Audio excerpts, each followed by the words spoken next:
Some noise showing your mug here, you big green dope. This is the end of the world!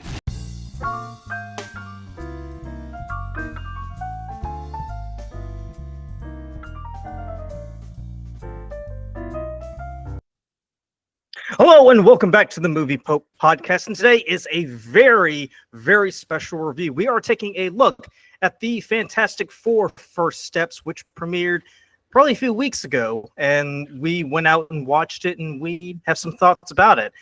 But before we dive in, remember to like, comment, subscribe. We're slowly growing our audience and we're seeing some people check us out and some people are digging what we do. So if you're enjoying what we're doing, please remember to leave us a like. It helps tremendously.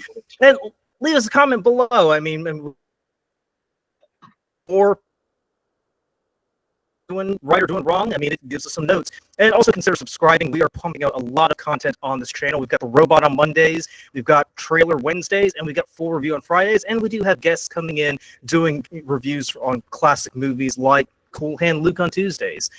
And as always, thanks for tuning in, and let's go ahead and dive right in. Now, Lee, the Fantastic Four First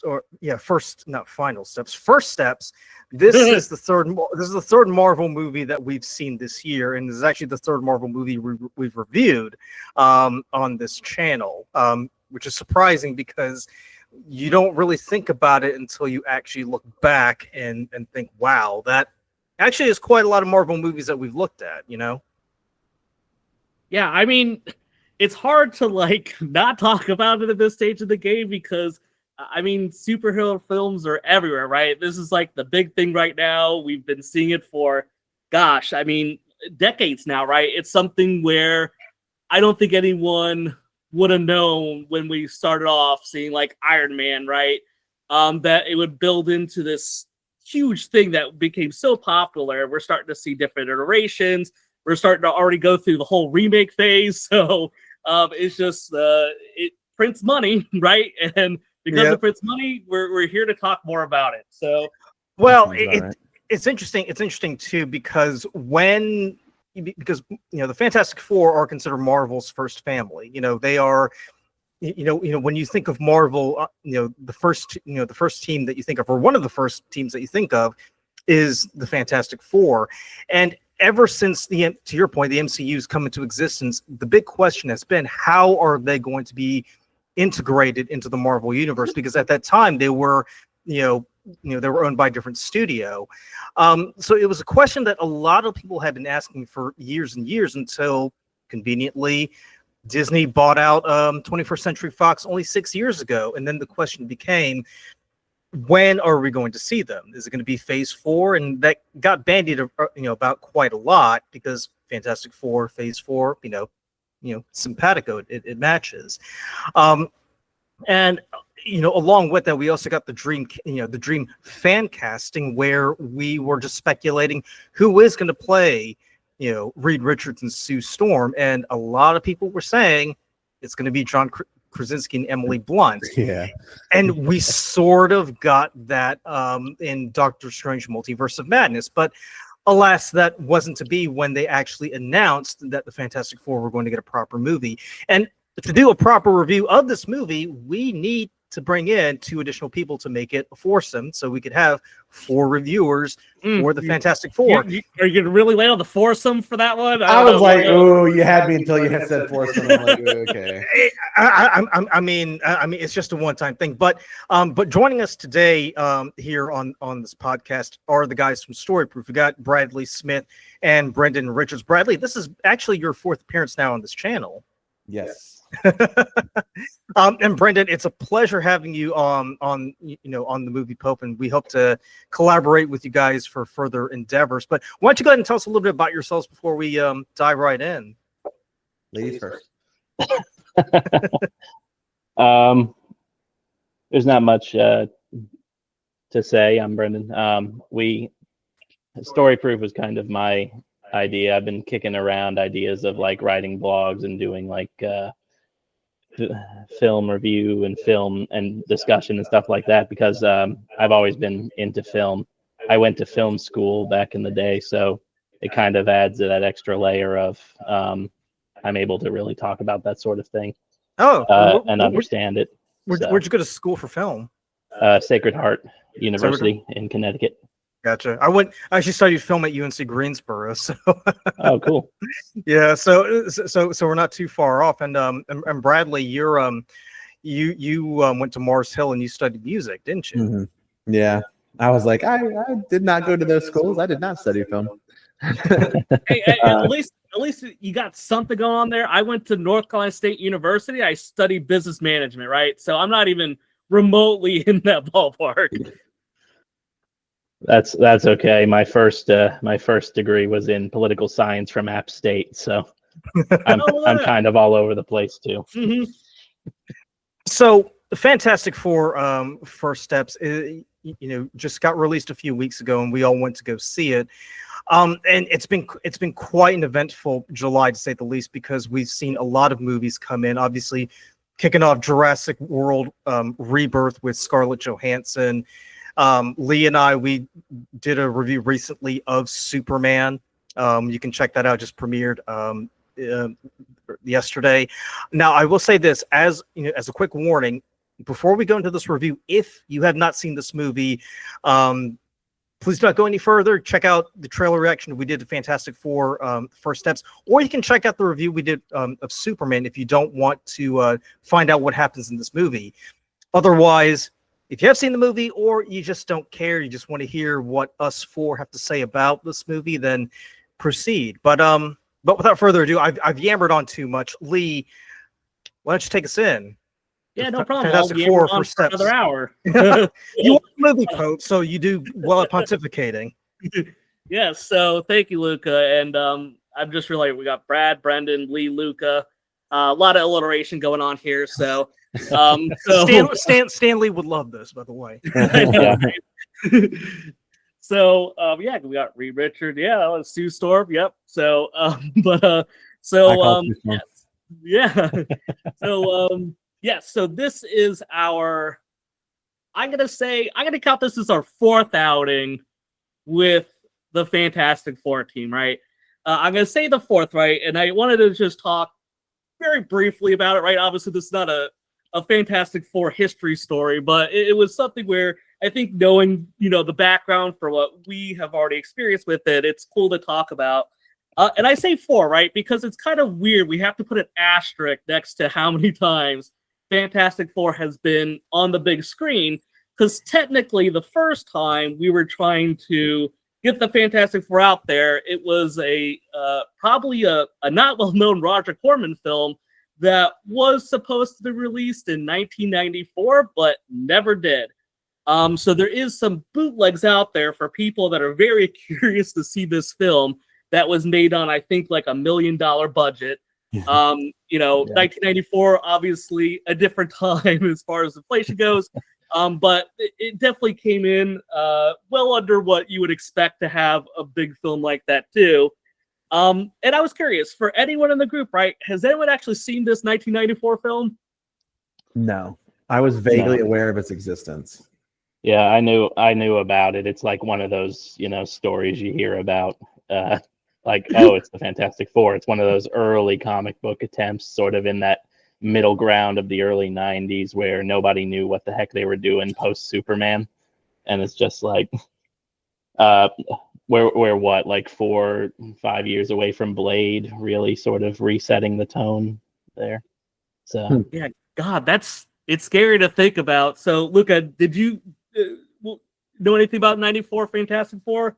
I mean, if you asked me if I knew anything about that, the only thing I could tell you was the animated series. I had no idea there was a movie even made in 1994 about the Fantastic Four. Yes, and rightfully so, right? Because it pretty much got swept under the rug, which is a shame.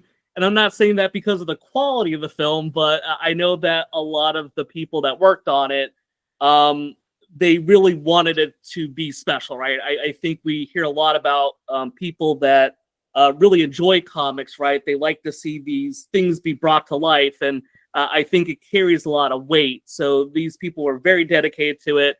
They actually were out there promoting the film until they got like a cease and desist order, which pretty much was like, hey, I need you guys not to talk about this anymore because we're going to need to sweep this under the rug. So, but yeah, if anyone gets an opportunity to check it out, it is interesting to see, right? Obviously, a 1994 film with no budget is going to look like a 1994 film with no budget. Yeah. But it is a fun thing to experience for any diehard fans out there. So Yeah. Also, with it being a Corman movie, he probably released 75 other films that year.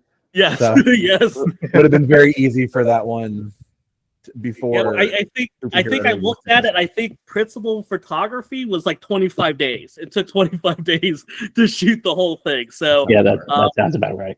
Yeah, so you know how to push that film out. So I think when we think about Fantastic Four, right, we think about the ones that come out in the early 2000s, right? You got the Fantastic Four, and then you had the Rise of the Silver Surfer, right, as being the two films. So I think for me, it was corny, right? These films, super corny. I think this goes to Brendon. You talked about like people just don't always know what to do with comic book films, right? Just the translation from pulling it off the page to put it on the screen.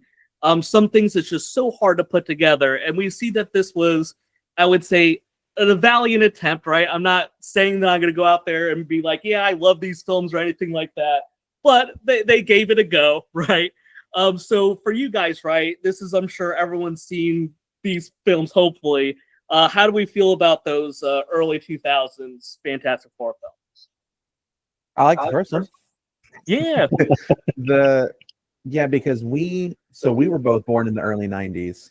So, we were perfectly around and watching superhero movies when like the first X-Men movies were coming out, when the Fantastic Four were coming out. So they were doing superhero movies before the MCU started and took over. So I remember going to see these in theaters when we were younger. I remember enjoying them. I don't really remember the second one that much. I know Doug Jones. That's about all I really remember from it. I mean, it was infamous for giving us a Galactus that wasn't Galactus. That's all I remember. Oh, yeah.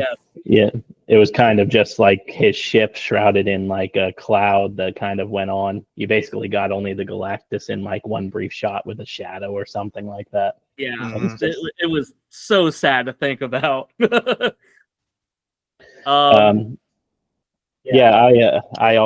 I never went to see the movies in theaters. I only ever saw them after they came out on DVD. I like the first one, has the nostalgia to it. Even the second one's fine. Like I don't have any issue with it. It's goofy. It's not a good movie, I'd say. But and it's good to hear. I think we all have at least some like general positive things to say about at least the first one, right? That came out. Then in 2015, we're blessed by what I think we all have started to call Fan Four Stick, right? Which, I think the way I've always looked at this, Fantastic Four did not have a huge bar to kind of get over, and Fantastic Four somehow managed to limbo below the bar. And it honestly is shocking just to think about how, I mean, for me, just like how boring it was as a film. It's like, hey, we want to see these people with superpowers, and it's like, hey, we'll give you superpowers with like maybe 20 minutes left. I'm like, I don't think this is what people wanted to see when they came down to it. So I guess who liked Fan Four Stick, and do you want to just go ahead and get out of the call now to save yourself from being bashed repeatedly? It's a safe space, guys. I like Michael B. Jordan.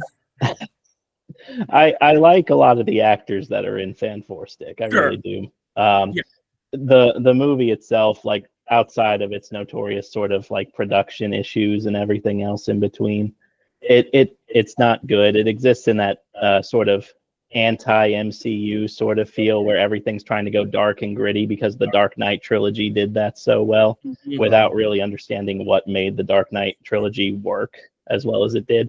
Yeah. And it just it was not there. They tried to make it more serious, and it just Yeah, that's really gutsy to look at a Christopher Nolan trilogy and be like, yeah, I'm going to copy that. Okay. But I mean, to Brendon's point, it was literally a dark movie because I could barely see what people were doing, in any of the scenes. Yep. That's a good way to shroud up everything that's going on, right? Everything could be a shroud of mystery when you just tint everything black, make it hard to see. Because that one really sticks out as being like, I kept thinking like, gosh, like this is all they got to do. Like they just have to meet the original ones. Like this will be tons of fun. And I remember watching it being like, oh wow, they could not cross that. So, so that is, and there's obviously, animated. I know Luca mentioned. So obviously we don't want to go through every iteration of every time we've seen the Fantastic Four on screen. But I think those are kind of the main ones. And, let's talk about first steps, right? So this came out and, I think it kind of follows this similar idea that we did in Superman, right? So I guess if you haven't seen Superman, so minor spoilers for Superman for anyone out there. Superman kind of starts off with Superman years into his experiences being Superman. Yeah. And we see Fantastic Four follow this same trend, right? So we meet our Fantastic Four team. I believe they've been active for 4 years. So, there's the 4 again, Lucas. So the 4 number keeps popping up. Everyone thinks they're super clever when they have the 4 in there. And they've been active for a long time. And we actually see, I believe it really starts off with Sue being pregnant, right? She's taking a pregnancy test and talking with Pedro Pascal, who plays Reed Richards, who I think the running joke now is Pedro Pascal is in everything. Yeah. And I guess it kind of continues the trend with this. But, we get an opportunity to meet our characters, right? And I think this is a good time just to talk a little bit about how do we feel the Fantastic Four was put on the screen. And I'll kind of start off with, to me, the one I like to talk about the most in this, which would be Sue Storm. Right, so Sue Storm, not just because it's played by Vanessa Kirby, but Sue Storm has always been a character that I don't feel like had always the best representation out there. And this is not a slight against other actresses that have betrayed her. I think it's just how they've kind of conducted things. But I think Sue got a really big glow up in this because she's not only a smart character, but I think she really gets to show off her abilities, which I feel like have been very kind of like, I would say, subdued through much of the other times we've seen Sue Storm on the screen. So I thoroughly enjoyed that. Wanted to get your guys' input on any of our other characters here. Now that we have an opportunity to talk about our main crew here, the first time we've seen, or let me not say the first time, but a better iteration where we've seen Marvel's first family on the main screen. So I hold for just a second. Well, I'm going to be talking for a bit. Can you? All right, cool. Sorry, I just had him mute because I can hear it picking up. No, I understand. When you talk about it picking up 4 years down the road, when I first saw it, I'm like, okay, didn't think too much of it. And then there's one of the earlier scenes where Ben Grimm is walking down the street, and people are friendly and be like, oh, hey, Ben, what's up? And that was when it hit me. I was like, this is so nice.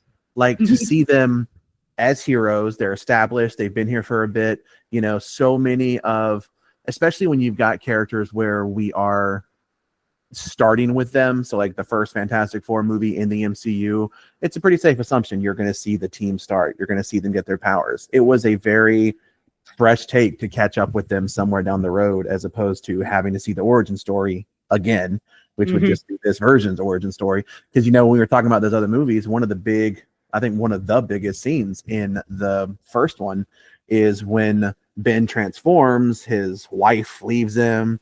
Everyone gets scared when they see him. This is this whole horrific thing. But in this one, it was just so nice to kind of see him be comfortable, see him be himself, to get to see all of them. Like I said, down the road, Sue Storm is freaking basically UN spokesperson at this point. It was so cool to get to see them. One thing I always talk about is I really like when worlds feel lived in. I do like when we get to pick up in a story, and I don't feel like I need a lot of precursor. I don't need a lot of stuff. I can just tell that this was a well-written thing where, yeah, it's just them. Even something like when they're late coming down to dinner, Johnny says they're never late for Sunday dinner. Okay, one line, but you can tell this is a common occurrence for them, is that they have this Sunday dinner. One of those things where it's just, it feels lived in automatically. And it feels like, you know, we are picking up with them down the road. And I think it's really good writing. Him growing a beard is funny. Yeah. I didn't think that was going to stick around as long in the movie as it did, but that was interesting. And when you were talking about Sue's powers, literally when we were talking after the movie, I looked at Brendon and I was like, bro, those first 2 live action movies, she got a nosebleed every time she stopped like one thing. This one, she's bitch slapping Galactus around the city like it's no one's business. Like, shit. I mean, you can see where Franklin gets his powers from. So yeah. I will also admit Franklin Reed was one of those characters I did not know existed until not long before this movie came out. Oh wow. Yeah, the Fantastic Four, honestly, the only thing I knew about them before the live action movies came out, like the Jessica Alba, Chris Evans movies, was there was a comic series I read growing up called The Fantastic Four versus the Fantastic Four. And it was, I don't remember exactly what happened. I think Johnny loses control of his powers and, God, I think like burns a skull down. Or it's like something really bad, and they kind of have to bring them to justice. And the Fantastic Four are like, no, it wasn't on purpose. So I think Doctor Strange gets Ghost Rider, the Hulk, Wolverine, and Spider-Man to go after the Fantastic Four. And freaking Wolverine claws off the thing's face. Ghost Rider, you know, bitch slaps everyone because he's a Ghost Rider. But that was like the only thing I really knew about the Fantastic Four before those live action ones. So, you know, I'm one of those people, I don't know a lot about the Fantastic Four outside of what we've seen in movies. But yeah, it was really cool getting to see them down the road as opposed to having to watch another superhero origin story. Well, if you look at the way that Marvel's going right now, because starting with the MCU itself, they borrowed a lot from the past 20 years or so of Marvel Comics, where the origin of the Avengers is more of a paramilitary organization under S.H.I.E.L.D.'s auspices. That comes from the Ultimate Universe, and then flash forward to Avengers Infinity War, a lot of that borrows from Jonathan Hickman's storyline Infinity. So just based on what we're seeing right now, and this is also what I've read online too, a lot of what we can expect, or a lot of the direction that we can expect to see from the Fantastic Four, is going to borrow from Jonathan Hickman's run, which is quite substantial and has influenced a lot of how the Fantastic Four is being portrayed. Especially when you look at John Krasinski's portrayal in Multiverse of Madness. Previously Reed Richards was always portrayed as clean shaven, right? So then when you have Jonathan Hickman take over and with the art direction that they went with, Reed Richards is portrayed with a beard. So you could say that when you see John Krasinski, as Reed Richards, he is comically accurate, because that's how he looked in the latest iteration of the Fantastic Four. And I just think it's kind of funny too, how Pedro Pascal plays Reed Richards. He's not clean shaven. He's wearing the mustache. And I always just thought it was funny how they just decided, you know what, let's just set it in the 1960s, because people had mustaches back then. He'll feel totally right at home. He doesn't have to worry about because I imagine it's sort of like a Cesar Romero kind of deal where he's like, I'll play whoever you want me to play. I'm not losing the mustache though. Yeah. So Yeah. Dude, when you mentioned the 60s, I was going to say we recently went to like Disney and Universal and whatnot, and they've got like the Tomorrowland stuff where it's all of the very futuristic looking old stuff. And like, I'm glad that I got to go there before seeing this movie, because it blew my mind how well they nailed the aesthetic of that type of world, that type of universe, where it is clearly set not in today's age, but it is the hyper advanced technology stuff. Dude, they nailed it. I mean, time and time again, it's just so good. And it kind of harkens back to to the original Fantastic Four, which came out in the '60s. So it totally pays homage to where they came from and who they are as individuals and as a team. Yeah, I also really like the idea, like, we see Reed Richards, like, in all of his intellect, right? And I think that he's obviously plays a huge factor into kind of jettisoning this time frame decades into the future just with his intelligence. I think it really does a good job of reflecting how smart Reed Richards truly is in the Marvel Universe. The only other thing I was just curious about, right? So in previous iterations, we've kind of seen the characters kind of have, I would say, varying levels of intellect, right? I think we've kind of seen, I think to say like the Human Torch being a dumb jock would probably be doing dumb jocks good justice. And it was very interesting to see kind of all these characters have their own expertise they bring to the table that really flashes off that intellect. So I was curious, how did everyone feel like with everyone being quote unquote smart in this version of it? I thought it was great, actually. Yeah, obviously the main iteration we have of like Johnny is the Chris Evans version from '05, and he was just that kind of dumb jock, young kid who was like just out there to have a good time, have fun. And Anthony Quinn's version here still kind of has that to him, but he has that depth of like, I want to sit here and figure this thing out, and I want to help be a part of this thing. I really enjoyed sort of that dynamic. And then obviously you have Reed and Sue having their different parts to play in all of this. Like you were saying, Reed, you really felt that intelligence going on in his character, just in the weight of the world and the universe coming down on his shoulders, the way Pedro Pascal played it. Sue being this force, like Bradley said, of being like this big UN sort of diplomat. I think they say in the film at one point that they brought like this sort of world peace to everything. Yeah. And so like and then Ben Grimm just being sort of that focal like heart of the group in a lot of ways, and being just this what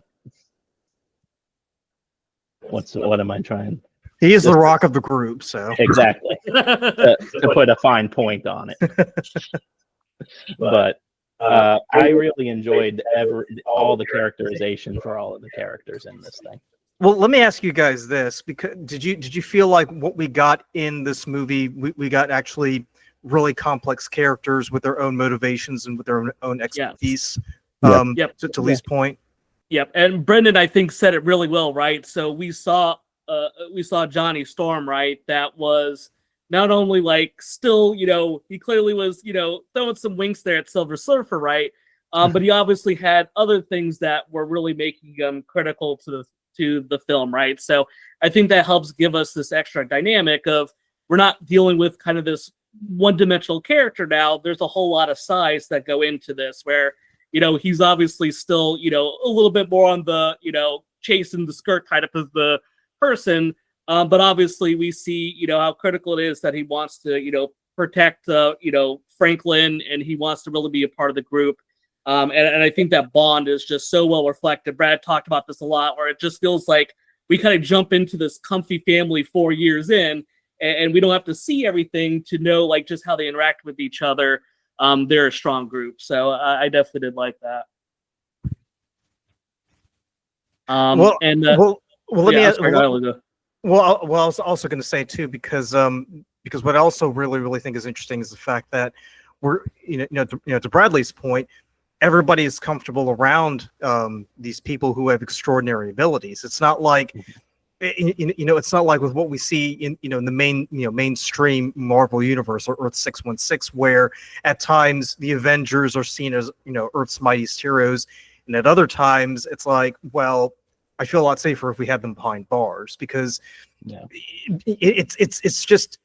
it's one of those things where this movie kind of gives us a level of consistency where the Fantastic Four are seen as Earth's protectors, right? And there's that one scene where the Silver Surfer even asks, are you this planet's protectors? And they just answer confidently, yes. There's no backlash. People aren't saying, well, hold on, who are you to speak for us?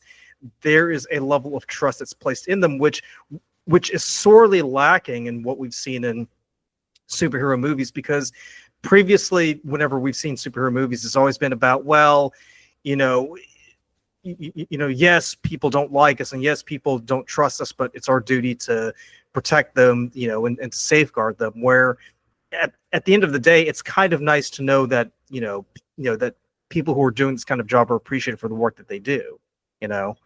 So that's just something that I kind of enjoyed about that whole about the whole aesthetic and the whole atmosphere of that movie at that point.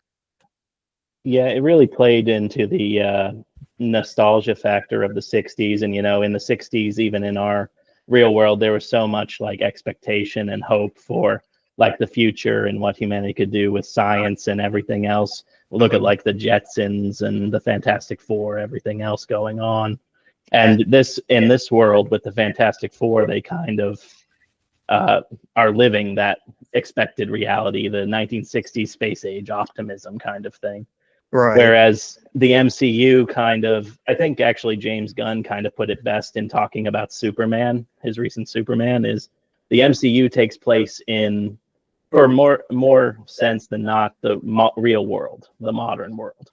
Whereas his Superman and even the Fantastic Four takes place in sort of this, not necessarily idealized world, but its own separate thing outside of our true reality. Right, the world as it could be, right? Exactly. Yeah. I like that. So yeah, great talking points. Like I said, I think it seems like we're all in agreement just over how much I think they've depicted these characters really well and added some extra layers to the characters I think that have been kind of sorely missing in our older iterations, right? So as our kind of story continues, right, we see our, Fantastic Four team. They're, doing a lot of good, brokering deals. I know there's like the thing with the mole man or whatever. So, that kind of, I know the reason they have to talk about it is because, it comes later in the film, not super critical to anything, but it just kind of shows what they're all doing.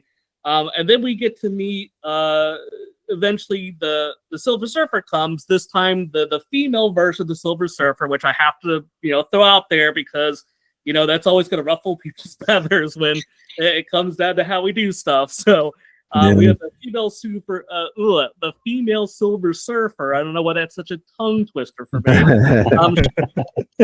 Her being the Herald of Destruction, right, of Earth, and she's pretty much there to kind of enact or to just like give everyone a heads up that, hey, there's this person called Galactus, and he's gonna come, he's gonna come eat your world, right? And I like how Reed, the Silver Surfer leaves, and then Reed, using his intellect, is like, hey, the Silver Surfer has this specific energy signature. It's always something like that. It's always some energy thing that they're like, oh yeah, I know this, and he's able to kind of pinpoint where the Silver Surfer is, and we get this kind of cool cinematic thing where we see Galactus' ship coming out of this world and just totally destroying this planet. This is I think it's fun to talk about, to me, the villains with this, because while I think there's areas of opportunity here, but I would say that seeing Galactus and actually being Galactus, not a giant smoke monster with like the silhouette of Galactus, it was so cool to see, right? I remember just like sitting there looking at that, and I think you see the true size of Galactus, which, like I said, it seemed to kind of maybe change throughout the film, his size. But for the sake of argument, right, we see how mammoth Galactus is. And it was such a cool thing to kind of see him on the big screen. The only thing that kind of bothered me is I think about Galactus and I think about his world. I don't really know what Galactus's powers were, right? Like he's like a really big guy and he's really monstrous, but I don't really see a whole lot depicted. So I'm not like a huge, I'm not super into comics or anything like that, but I was curious, does anyone know anything about Galactus and his abilities? Luke, you might be the most group when Well, it comes down to it. yeah, so he wields something called the power cosmic, which is, if not on par, it's pretty close to the power of the Celestials. Now the only downside is that Galactus needs to eat. So in order to conserve his energy, he sends out heralds, and actually, the Silver Surfer is one of many heralds that he has because he's got 4 other heralds besides the Silver Surfer. So basically, he sends these guys out to these different planets and just says, "Oh, hey, hi, I'm Terrax or Silver Surfer, whoever. My boss Galactus is going to come and eat you guys. So yeah, hug your loved ones, make peace, spend your kids' college fun. If you've been wanting to sleep with your secretary, go for it. Because your plant's going to be eaten up in a few days." Which oddly enough, I mean, the Silver Surfer in this movie says something similar. Yeah. On those lines. But yeah, I mean, Galactus. So when Galactus selects a herald, he imbues his heralds with a portion of the power cosmic, so they can do what they do. So so the Silver Surfer kind of has that appearance because he's imbued with a portion of that power, so he can survive in space and travel at sublight speeds and do all the stuff. Because obviously, the main job of the heralds is to locate planets for him to eat. Now, the thing that's always confused me is how exactly do they go about choosing what planet is fit for Galactus? Because if I'm a big boy like him, I'm not going to be a picky eater. I'm just going to eat whatever I see in front of me. But I don't know. I mean, it's just one of those things that's always made me wonder why Galactus just decides, for whatever reason, he just wants to go to heavily populated planets and just chow down. Yeah, That is the good point, though, because that's one thing I don't know. Because even amongst our solar system, he bypasses considerably larger planets to get to Earth. Exactly. So that's a good point. I don't know if it's a life form thing or. Yeah, and it does to your point, right? So, I mean, I would speculate, right? And this is just me free thinking. It's neither nor right nor wrong. I think some of it is, we know his grand plan is like he's looking for someone to pass the powers to.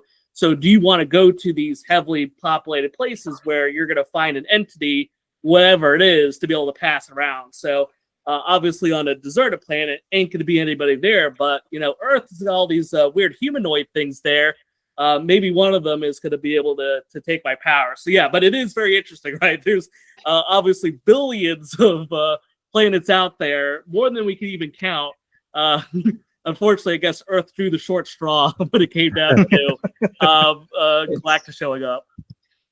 I don't know much about the comics, but I know it just based on I do a lot of sub reading and listening to other people who know comics talk about a lot of different things. It's my understanding that at least in some runs of the comics, Galactus would go to planets that have celestial eggs in them, or celestials that have been hatching and getting ready to be born inside, and he takes the energy from those.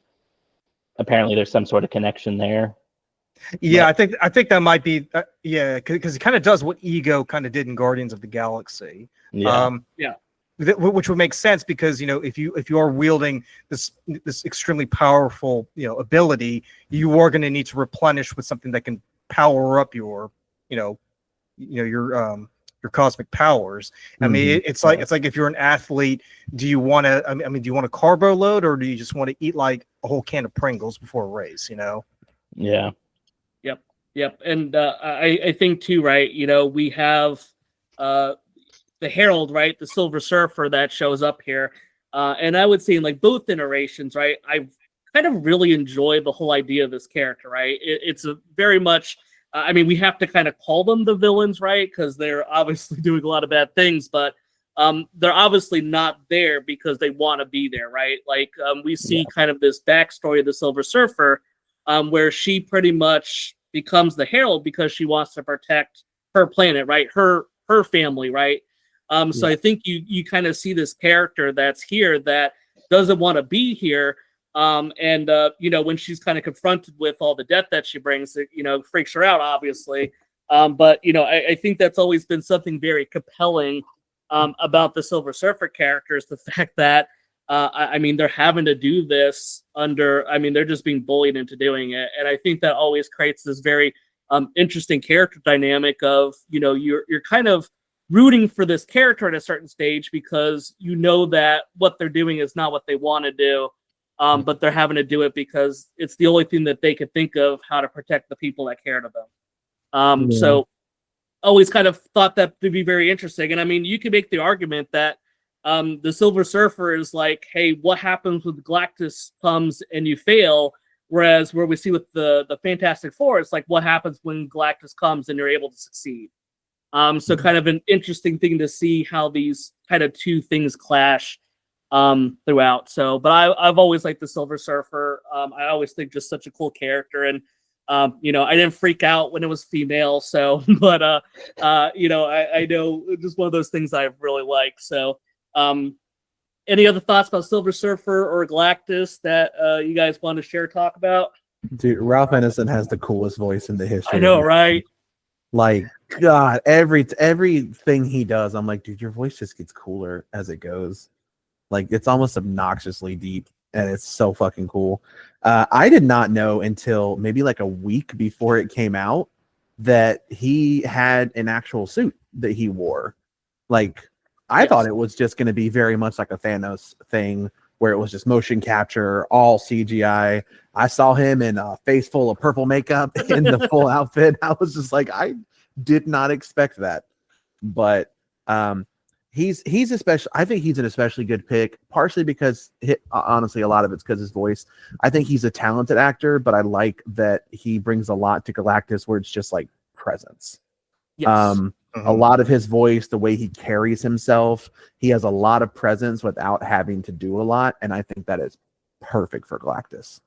I mean, it's also gratifying just to see a Galactus who finally talked. That's another point too. Yeah, I think I totally agree with his voice. It's like he's somebody I wouldn't mind listening to, like read the phone book, right? Like it's just something where I would love to hear it, even if it's boring as hell. So.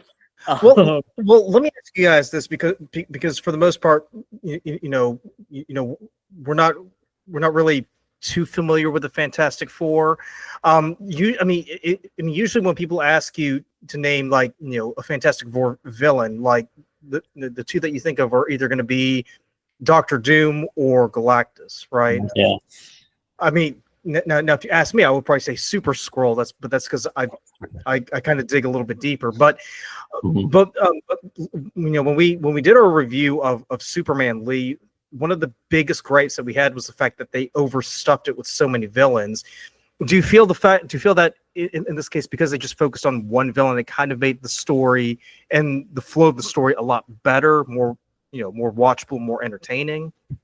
I personally do. I think just having that focal point be that is really important, I think, to the success of films, because if you throw too much out there, you get really bogged down with the story. And I feel like it just doesn't do it a good service, because you really want to get as much as you can out of these villains the first time you see them, because as they continue to come up, people just start to have these unfair comparisons to what they were before, or you're always going to look back and be like, hey, that guy that did Green Goblin the first time, he was really peak, and then everything after that's not been as good. So I think to have that focal point be around that.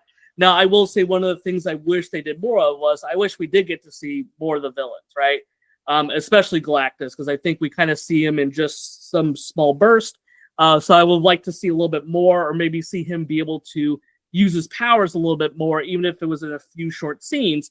I think, just to see him like decimate a planet, right? Just give us a quick 2 minutes of just him like going there, just destroying everything, and just see the sheer power that he brings would be a ton of fun, right? Not to say that, blowing up a planet doesn't depict that, but I think just seeing him kind of be the one that enacts everything would have been interesting. But I think no matter what they did, I think that this was a much positive iteration than him just being like some weird ghost fart out there as he's coming to the planet. So, yeah, I'm kind of curious what they're going to do with him in the future, considering the fact that this version just gets, yeeted out into nowhere land, and then, we're going to be tying their world into ours soon, the MCU world.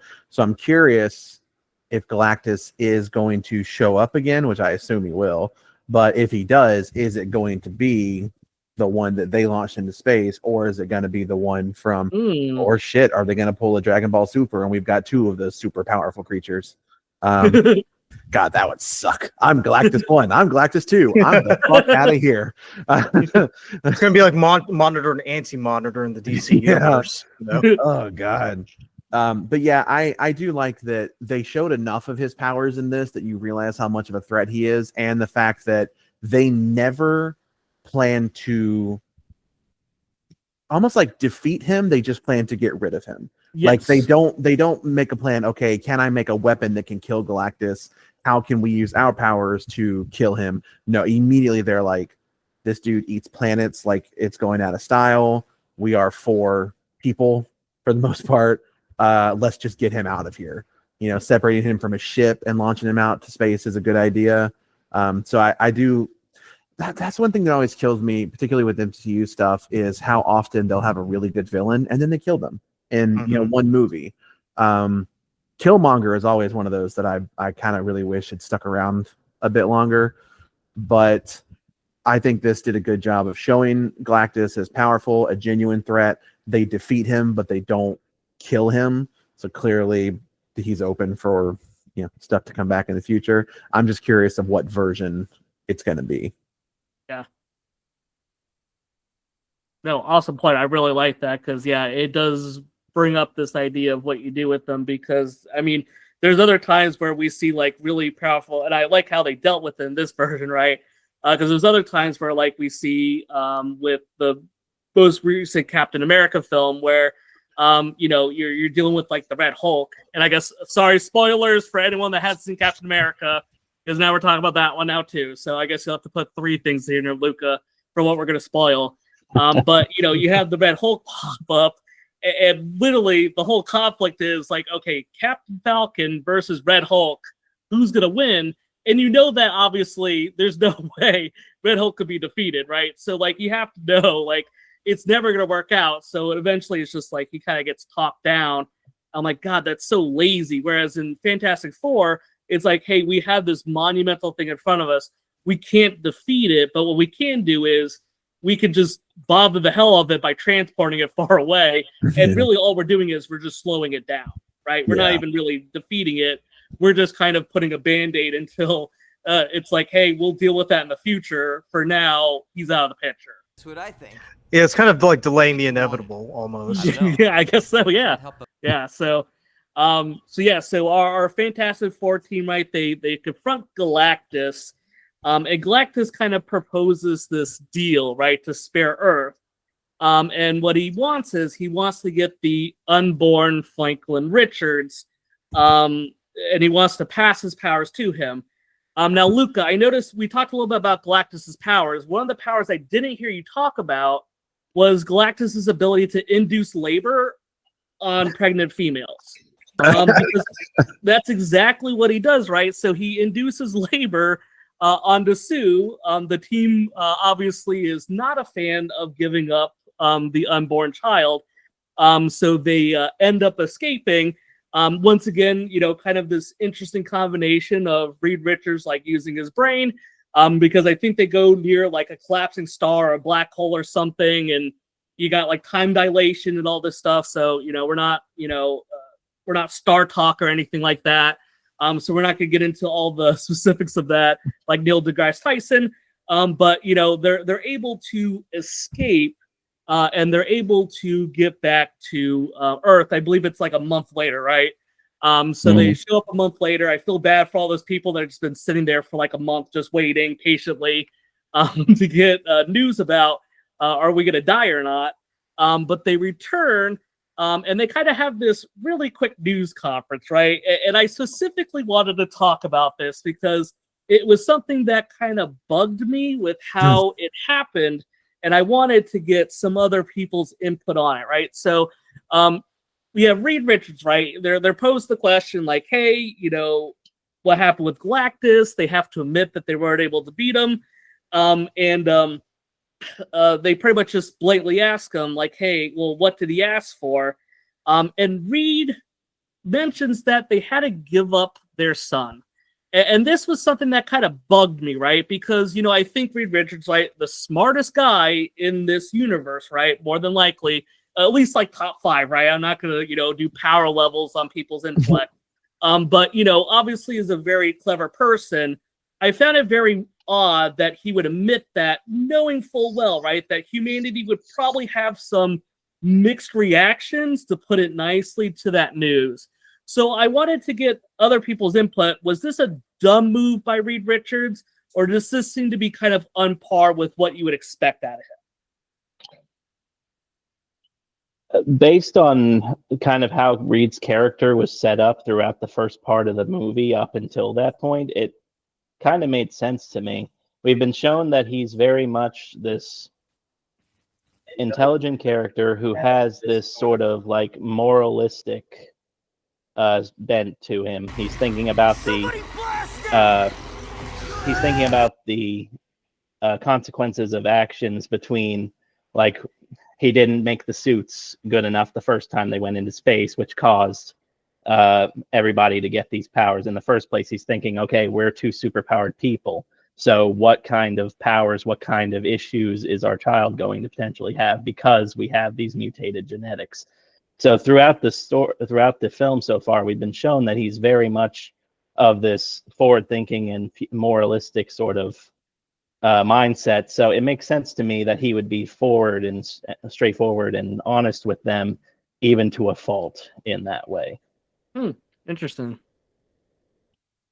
Yeah, he's book smart, not street smart. Exactly. That's true. I can certainly see both sides of it. I think the fact that he openly admitted that they wanted our child, because I will say Brendon and I were kind of slightly arguing about this last night, because for me, there are 2 sides of the argument that I could see people making, like the people in the movie being like, hey, you guys say you're going to protect us. There's always the trolley question. Do you kill 1 or do you kill 10? If you can trade 1 life to save our planet, that is 1 life versus billions. But I was making the point, I'm like, they don't entirely know a whole lot about Galactus.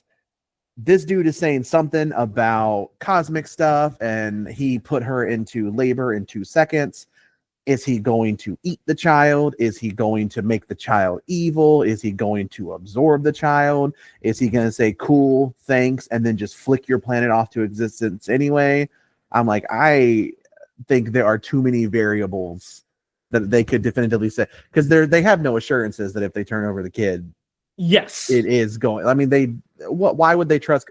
I say, why would they trust Galactus? I'm not going to lie. He is one of the most polite dudes out there, because he literally sends his herald saying, hello, my dinner reservation will be here at 7 p.m. on this day. Please prepare everything for it. Like, he's very polite about it. But, one thing with there being so many unknowns about Galactus in this, I don't know exactly what his dastardly plans are with the child, because we don't know that much about him. So I get him doing it. I also think there's a nice thing about when they went out there, when they first went to basically fight Galactus, get power or get information about him, whatever, it was just them. It was just the Fantastic Four.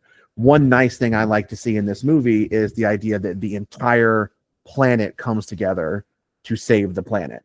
Mm-hmm. I think that there is a certain level of maybe people would not have. I'm trying to think of how best to phrase it, because the fact that they come back with their kid, they say, hey, we lost.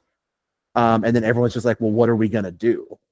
I think there's a nice vulnerability in Reed saying, we don't know. We don't yet know what we're going to do. He's very open about, the Fantastic Four never breaks trust with people. And I think that really has a big effect on when they say, you all have to start building these things immediately, and you have to not use power from this time to this time, or we're all going to die. And we see that they all do it. Like the whole planet across the board. Everyone that needs to build those teleporters, transporter shield things, everyone that needs to builds it. When they need to shut off power, we see entire cities go dark. So I think there is a very high level of the world, the entire world trusts the Fantastic Four so much that whatever they say goes. So I do think there is a certain level of smart vulnerability on his part to never break trust with the God. That sounds like the cheesiest thing I've ever said in my life. But I do think there is a niceness of it. Yeah, with him being the smartest man alive, I do like seeing the more kind of vulnerable human side of him as well. And I think this was a moment where a lot of that came through instead of just the intellect. But I on the other side, I definitely do see where he was like, if I don't tell them, they wanted my kid and just will lost, but we'll get back to you next time. From a tactical standpoint, that's the smarter decision. But I mean, at the same time, you got to keep in mind, yes, there's a lot at stake, but it is his child. I mean, he is his father. I mean, what parent wouldn't want to do whatever they could to protect their child? Yeah. So Luca, I have a really easy question for you, right? So, if the planet was to be eaten by Galactus, would you give up your own kid? No. Oh, okay. Good answer. Good answer. There we go. Good job. I would. All right. So, I wouldn't in a heartbeat. I don't like kids. But you wouldn't give up your cat, would you? That's what I said last night. I'm like, they can have the kid. I'm not giving up my cat. Well, you can always make a new kid, right? So, yeah. So, can I just say, here at the movie Pope and Story Proof, we do not advocate sacrificing children, to Galactus. We absolutely not. Yeah, no, we disavow that. We are merely saying this as in a speculative and hypothetical manner. Continue, Lee. Thank you for the disclaimer. Thank you. So, yeah. After Reed kind of explains everything to the group, we kind of get that. I think turmoil that you see post that response, right? And I think we saw Superman also deal with this after the news about his parents and their I guess true wants for Superman. But we kind of see this too, and I think Sue has this great kind of discussion. Brad, and I think you kind of hit on it. Is Sue kind of sits there, she talks to all the people and says like, hey, I don't want to give up my kid. I don't think anybody would want to give up their own child if push come to shove. But we as the Fantastic Four, we're here to protect humanity. And we're here with you guys to the end. And I really enjoyed that, right? Because I think that would really assuage a lot of people, right? I think a lot of people would have more confidence in that, knowing that that's what they're getting as far as feedback goes. So I did enjoy that, kind of brief moment where we kind of talk about the kind of the world working together. And that goes into this idea as well, right? Reed comes up with this idea of like, hey, that whole thing makes me think about how we could save everything. We're going to create all these space bridges, and we're just going to kind of throw Earth somewhere else. Now, when I saw this, right, my first interaction was, what the hell? Now I get it, right? It like makes sense when you say it, but I'm like, gosh, like, we talk a lot of, there's a lot of discussion about Goldilocks zones and like how far you have to be from something in order to have like livability. And I'm like, just Reed, I know he's really smart, right? How could he possibly have like a spot figured out? Is this something that he kind of plans for? Like, hey, if I got to move the Earth somewhere, where's a good place to go? I thought that this was a very interesting strategy. Did anyone else have a weird reaction when the first idea was, hey, we need to move Earth somewhere else? Yeah, I had the exact same thought you did. Like, we're going to move it. Great. Oh my God, I accidentally got us 12 feet too close to this one's sun. Well, we're all burning. Or I got it 12 feet too far away. Oh, we're all freezing to death. I'm like, yeah, I had the exact same thought immediately where I'm like, I don't know. You're smart. I don't know if you're that smart. Because even when he talks about when they pivot the plan to putting Galactus in it, I think they're even like, where's he going to go? And Reed's like, I don't give a shit. Somewhere really, really far away from here. So I don't know if maybe he planned specifically the first time and not the second time. I don't know. But yeah, I will also say the scene where Sue comes out and talks to everyone, I think that's probably my favorite scene in the movie. I thought that was like peak writing for this. It really did nail the fact that The Avengers in the MCU, especially in the first one, they're just sort of, a ragtag group of people that get put together. And then, yeah, like you said later on, I mean, when you look at the Avengers movies, the first one, they just get put together. The second one, they're fighting to save the world from something they created. The ones later on in Alien Invasion, they're just kind of band together. But the fact that the Fantastic Four are the, protective force of the world, I feel like this really is what sells it. Where when she comes out and she has that vulnerability and she talks to everyone, you see the way that people's faces are changing. They're like, oh, that's right. These aren't just people who are being selfish. These are our people. This is our family. This is who protects us. And they're telling us that, the idea that I don't want to have to give up my kid to save you, but I will do whatever I can to save you. And I thought it was excellent. And the line that she says, I won't sacrifice my child to save the world, but I won't sacrifice the world to save my child. I think that defines the movie right there. Like that, I mean that best defines the Fantastic Four, not only in first steps, but any other future iterations going on. That defines who they are as a team and as people. Yeah. Yeah, that was one of those moments. I'm like, this is some of that good stuff, yo. There's always a thing whenever like an actor's really hitting the moment. I'm always like, man, they're putting in some work on this scene. That was a moment where it was just like, I mean, the acting, the music, the writing, the cinematography, everything right there was just perfect. Everything hit just right. Going back to the question about Reed's plan. Movies require a certain sense of suspension of disbelief. I think everybody kind of understands that.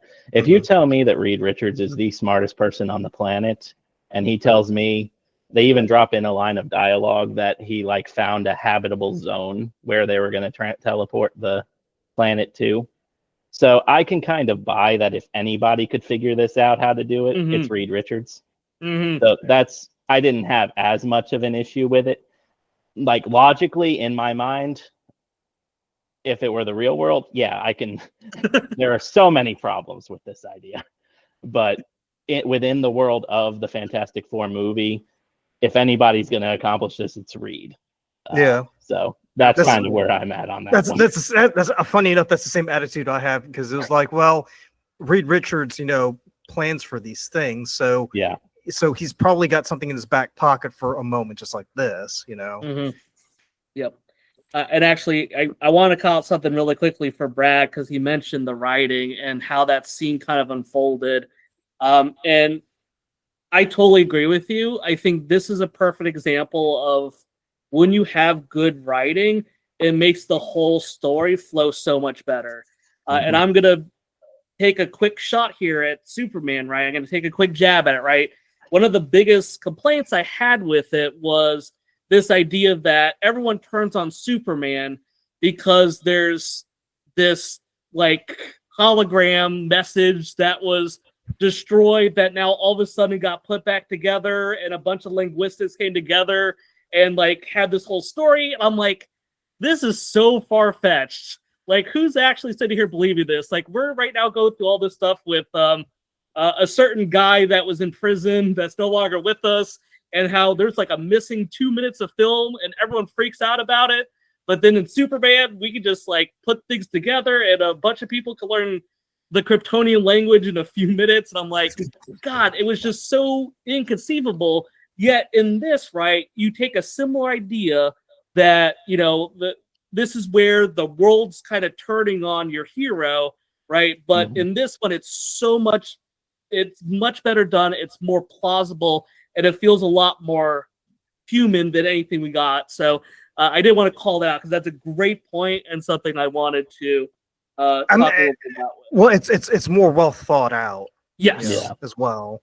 Can I also just mention too, because just to piggyback off your gripe about Superman, I mean, they also had to deal with the fact that there was a baby that was in danger.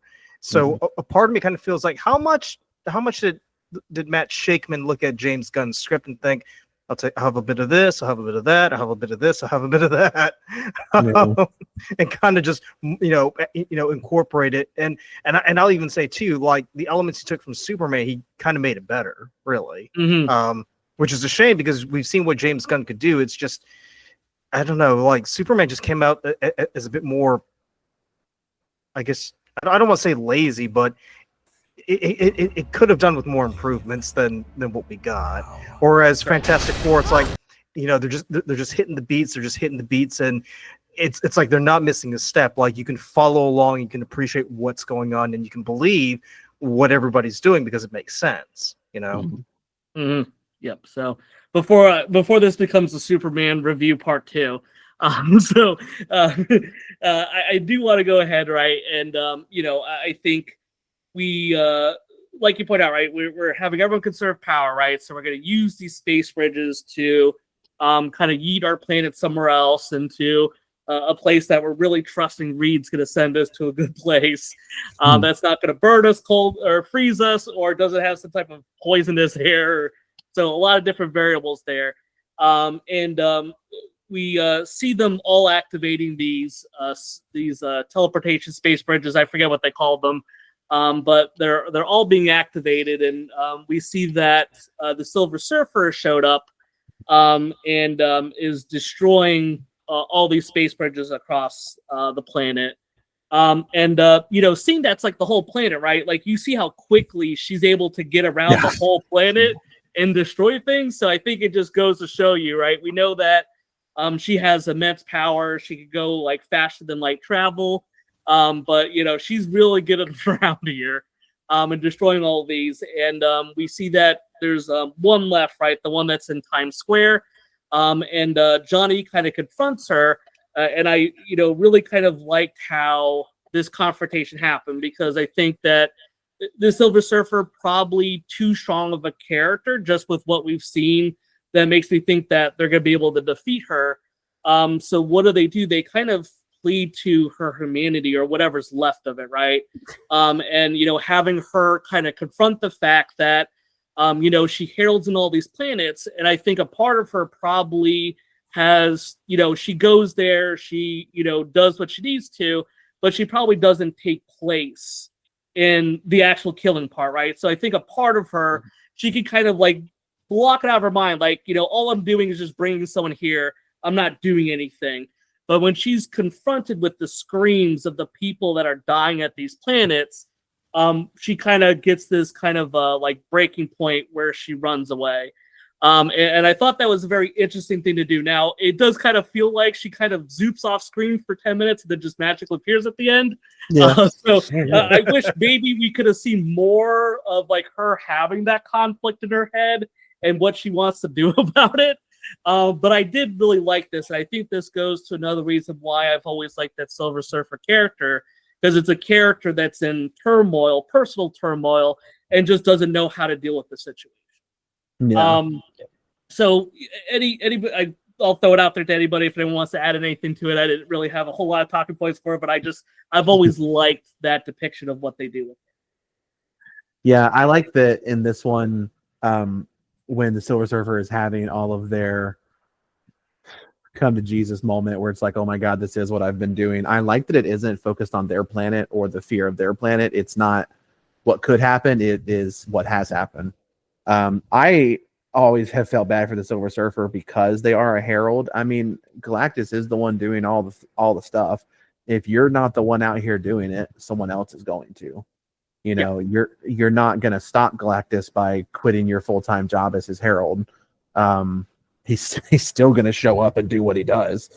I did like, so there's a really cool thing where when they're leaving Galactus's ship and she and Johnny are kind of going at it a little bit, you're like, okay, she's fast, but I mean, he's keeping pace with her. It's fine. And then when they're in their little very Star Wars Jedi fighter level space teleportation ring, and she's keeping up with the ship, you're like, oh crap, she's really fast. And then they trap her in a black hole and they're like, that'll hold her for like a month. You're like, okay. And then seeing her just zippity doo dah across the planet in just seconds. You're like, holy crap, her speed is on another freaking level than what we've seen any of our people do. So that was cool.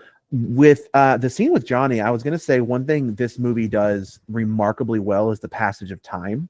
So the fact that you pick up with them, 4 years down the road is cool. We've already got, we see a bit of scenes of the initial travel.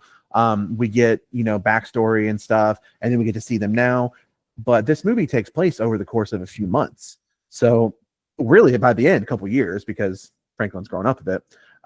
But I like that when you talked earlier as well about Johnny being a bit more on the intelligent side, is as the world is building these things and as Reed is trying to figure out, even before that, when he's still in the planning stages, when they're doing all of this, he is studying all of the languages, all of the recordings that they've got, the recording that he got of her. So it's a really nice slow burn buildup so that when he all of a sudden starts speaking her language, it's believable.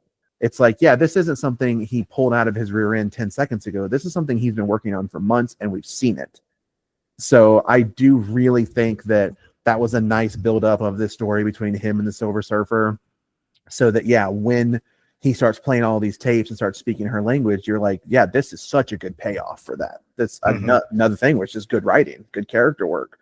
I do agree that she kind of pieces out and pieces back in a little too conveniently. I mean, was she just like hanging out up there being like, man, Sue would beat the hell out of Galactus right now. This is awesome. So I don't know. That was a little plot armory, but I still think it was good. I will say that when Johnny says the thing about when he's about to make the sacrifice, even watching it, I was like, nah.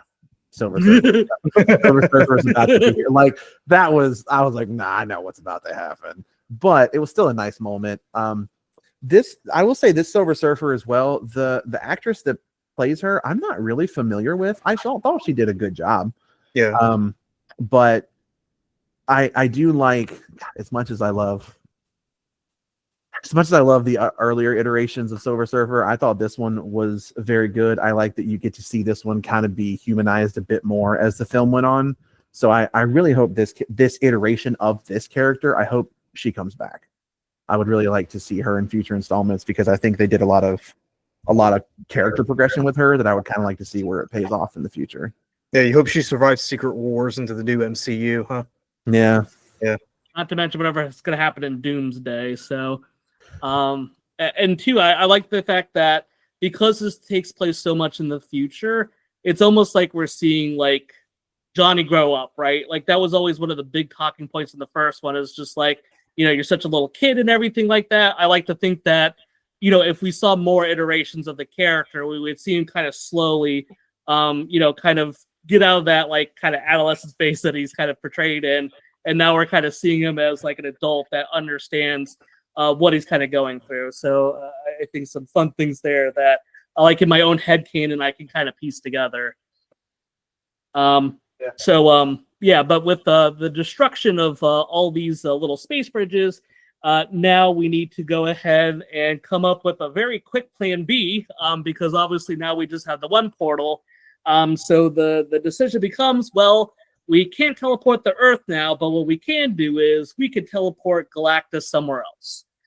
So that becomes the new plan for the team, and they decide, hey, the best way for us to help do this is we're unfortunately going to have to kind of dangle Franklin in front of Galactus, right? So this is where we actually kind of see Galactus come in, right? I did always kind of get, I think this is a general chuckle in the audience, is like you see Galactus, he sticks his hand and he like pulls up this giant mound of dirt and he just kind of smells it. And I always like that scene where Johnny's just kind of looking at him like, what are you into, my guy? Like, I don't know. I was like the grabbing of... Yeah, the grabbing of the dirt, I was like, that's kind of funny. But Johnny's reaction, I was like, no, this made it. That was so good. Nice little moment of levity. Yes. Also, because Ralph Ineson was in Nosferatu. I love the scene in Nosferatu where you see the big shadow hand come out over the city, and then here you got the big Galactus head shadow over the city. I was like, man, is that this is going to be a thing in every movie he's in now. He's like, I need giant shadow figures immediately. Yep. So, so we had, like I said, a nice moment of levity in a very brief moment there. We see them kind of unfold this plan where they're trying to, bring Galactus in. They're able to temporarily move Franklin to the Baxter building. But unfortunately, Galactus is not going to be fooled by that and sees Franklin Richards over there. And then this is where it kind of culminates into our final fight. And I think that this is where Sue Storm really gets a chance to shine. I know that there's been a lot of discussions over oh, she's so strong, she's stolen Galactus and all this stuff. I just don't see that, right? I see what I see is, and to me, this is such a perfect way to encapsulate this film, right? Her child, right, is in danger, and she puts it all on the line for her, all on the line for the kid, right?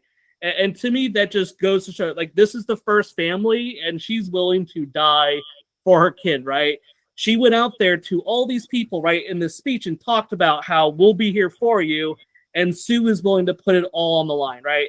And for people that are like, oh, she stole a Galactus, I'm like, she really pushed him towards this, to this teleportation device. So let's not try to put too much on that, right? She's able to do as much as she can, and to me, that was so well done. Yeah, I was gonna say the people who said that she soloed him, I'm like, bro, Reed is literally draining his lava power off the back. Ben is throwing semi trucks at him like his life depends on it. Galactus spends half of this final scene literally on fire. Bro, this is a group effort. I will say, I think Sue is doing probably the heavy lifting part of it. Yes. And then people are like, oh, she soloed Galactus. Dude, she pushed him.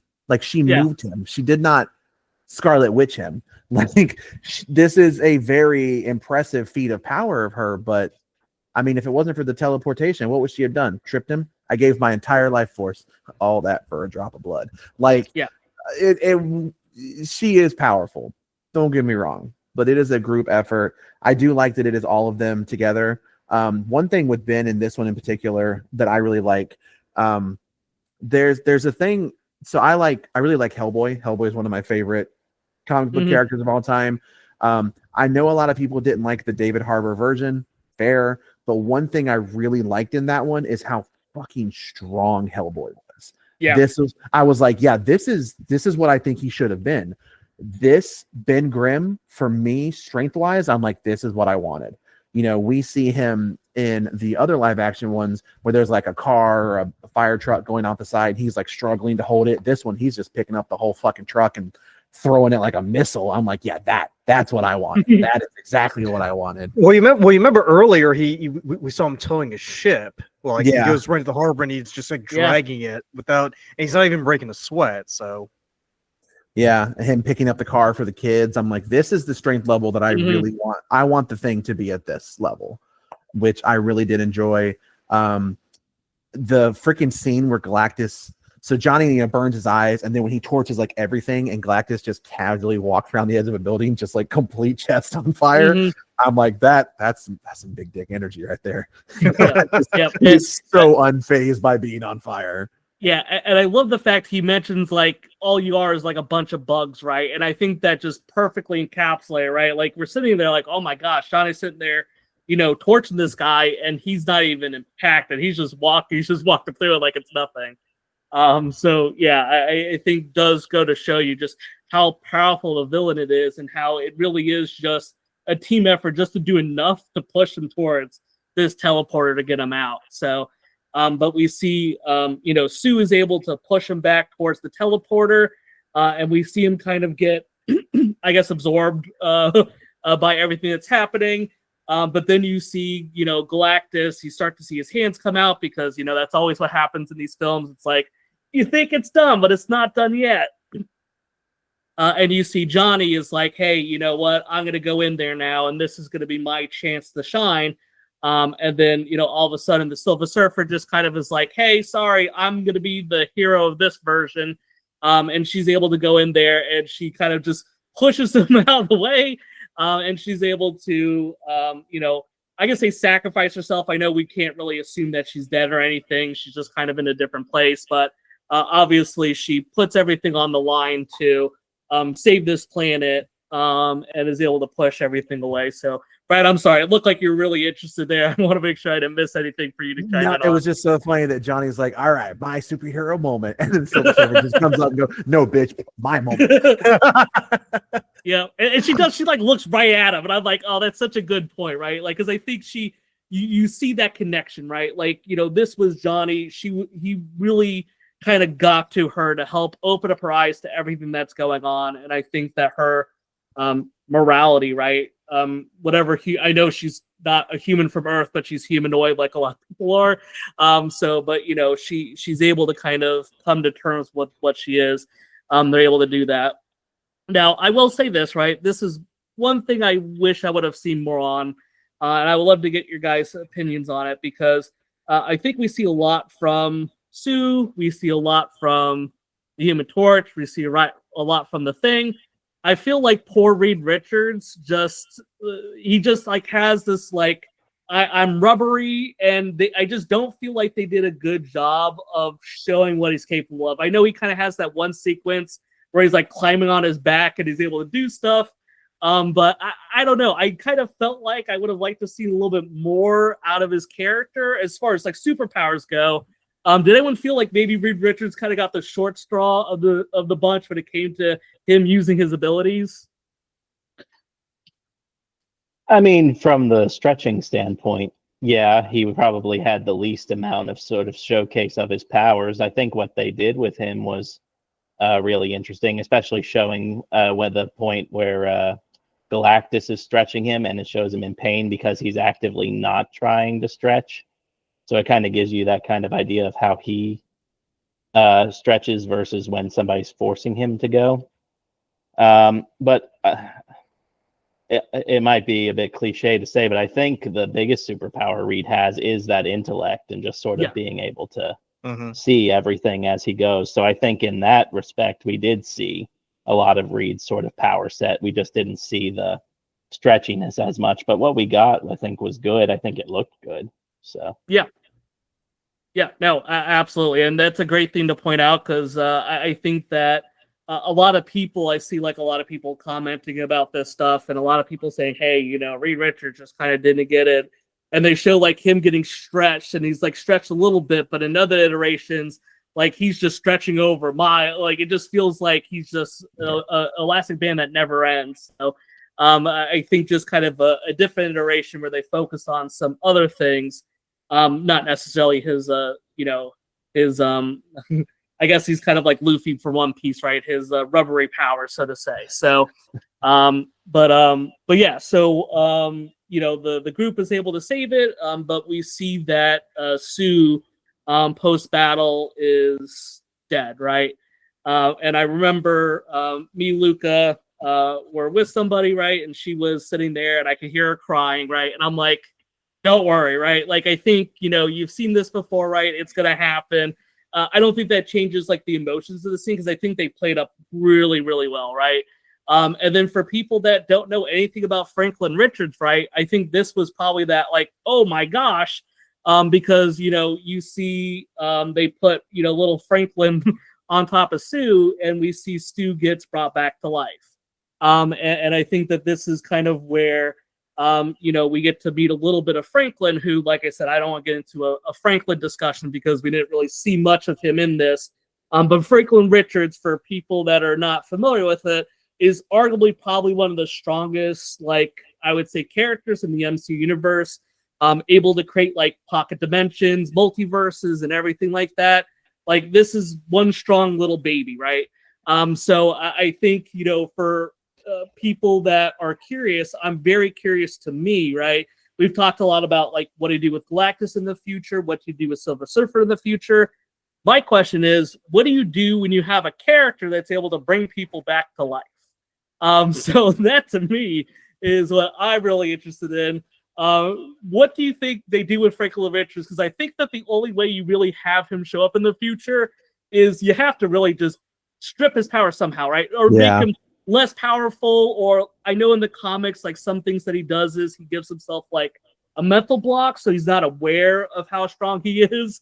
But yeah, how do you deal with the character that's so strong like that can, do so much? How do you really like help bring that character to the screen? I mean, they're gonna have to nerf him. They're gonna have to. It's kind of like, I don't know how familiar you guys are with Scarlet Witch, but she has always been one of my favorite characters because I think the first thing I ever read of her in the comics is where she just went, "No more mutants." All she does is say, "No more mutants," and boom, there are no more mutants, and you're like, "Holy shit!" Yeah, that's the House of M storyline. Yeah. So to see her in the MCU, up until, I would say up until Endgame, when she shows back up in Endgame and she's soloing Thanos like it's nothing, you're like, okay, this is a little closer to what but for her, there was a certain level of, she didn't know how to use most of her powers for a long time. So there were ways they had of kind of pulling her back. I imagine they're probably going to do something similar with Franklin. The idea that he's a kid and he just thinks things and they exist. Yeah, that's not something you can realistically have at full steam ahead. But I mean, having him around is also a really easy reset if you ever need anything about, this movie didn't work. Franklin sneezes. Well, that movie didn't exist. Cool. It's always an easy way to get rid of it. It's the MCU equivalent of Flashpoint, really. That's exactly what I said to Brendon after the movie.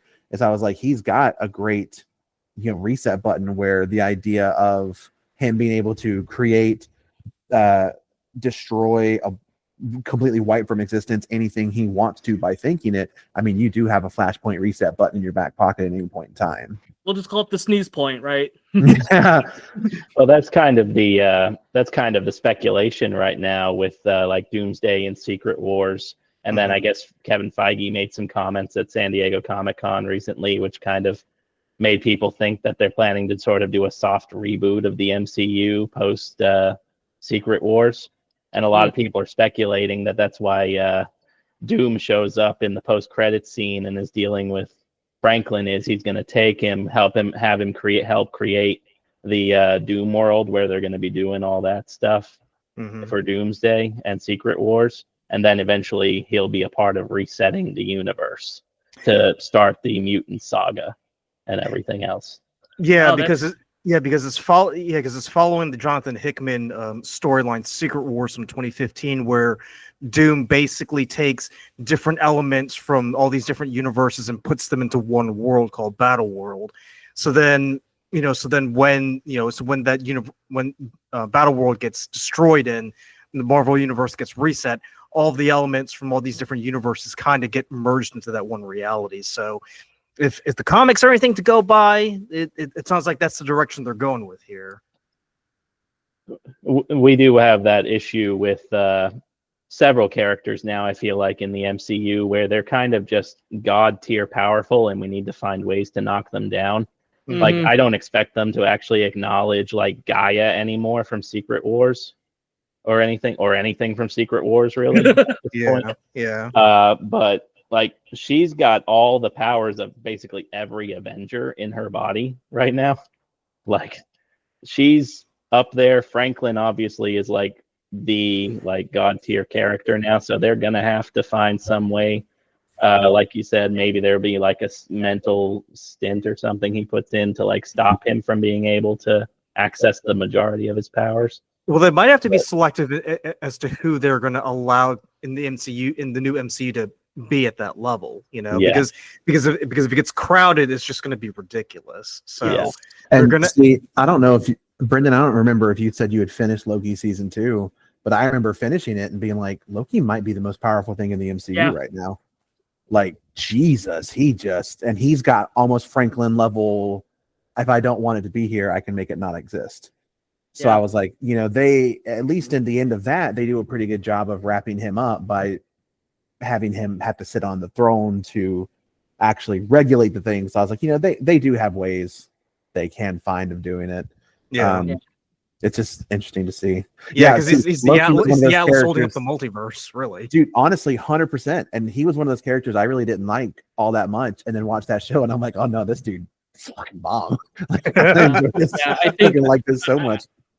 I think that culling is coming, right? I think that they're really setting up, like, you know, Doomsday, Secret Wars, and everything like that for being that kind of huge moment where everything kind of shifts. So I think they're really building up to that because they do need to figure out, like, okay, like, what we do with these characters, right? We've seen a ton of speculation over what they're going to do with characters like Thor and everything like that. So there's all these kind of like murmurs about what's going to happen and who's going to live and survive. So I think that time is closing. So it's going to bring in a lot of interesting things of what they're going to do with all these characters.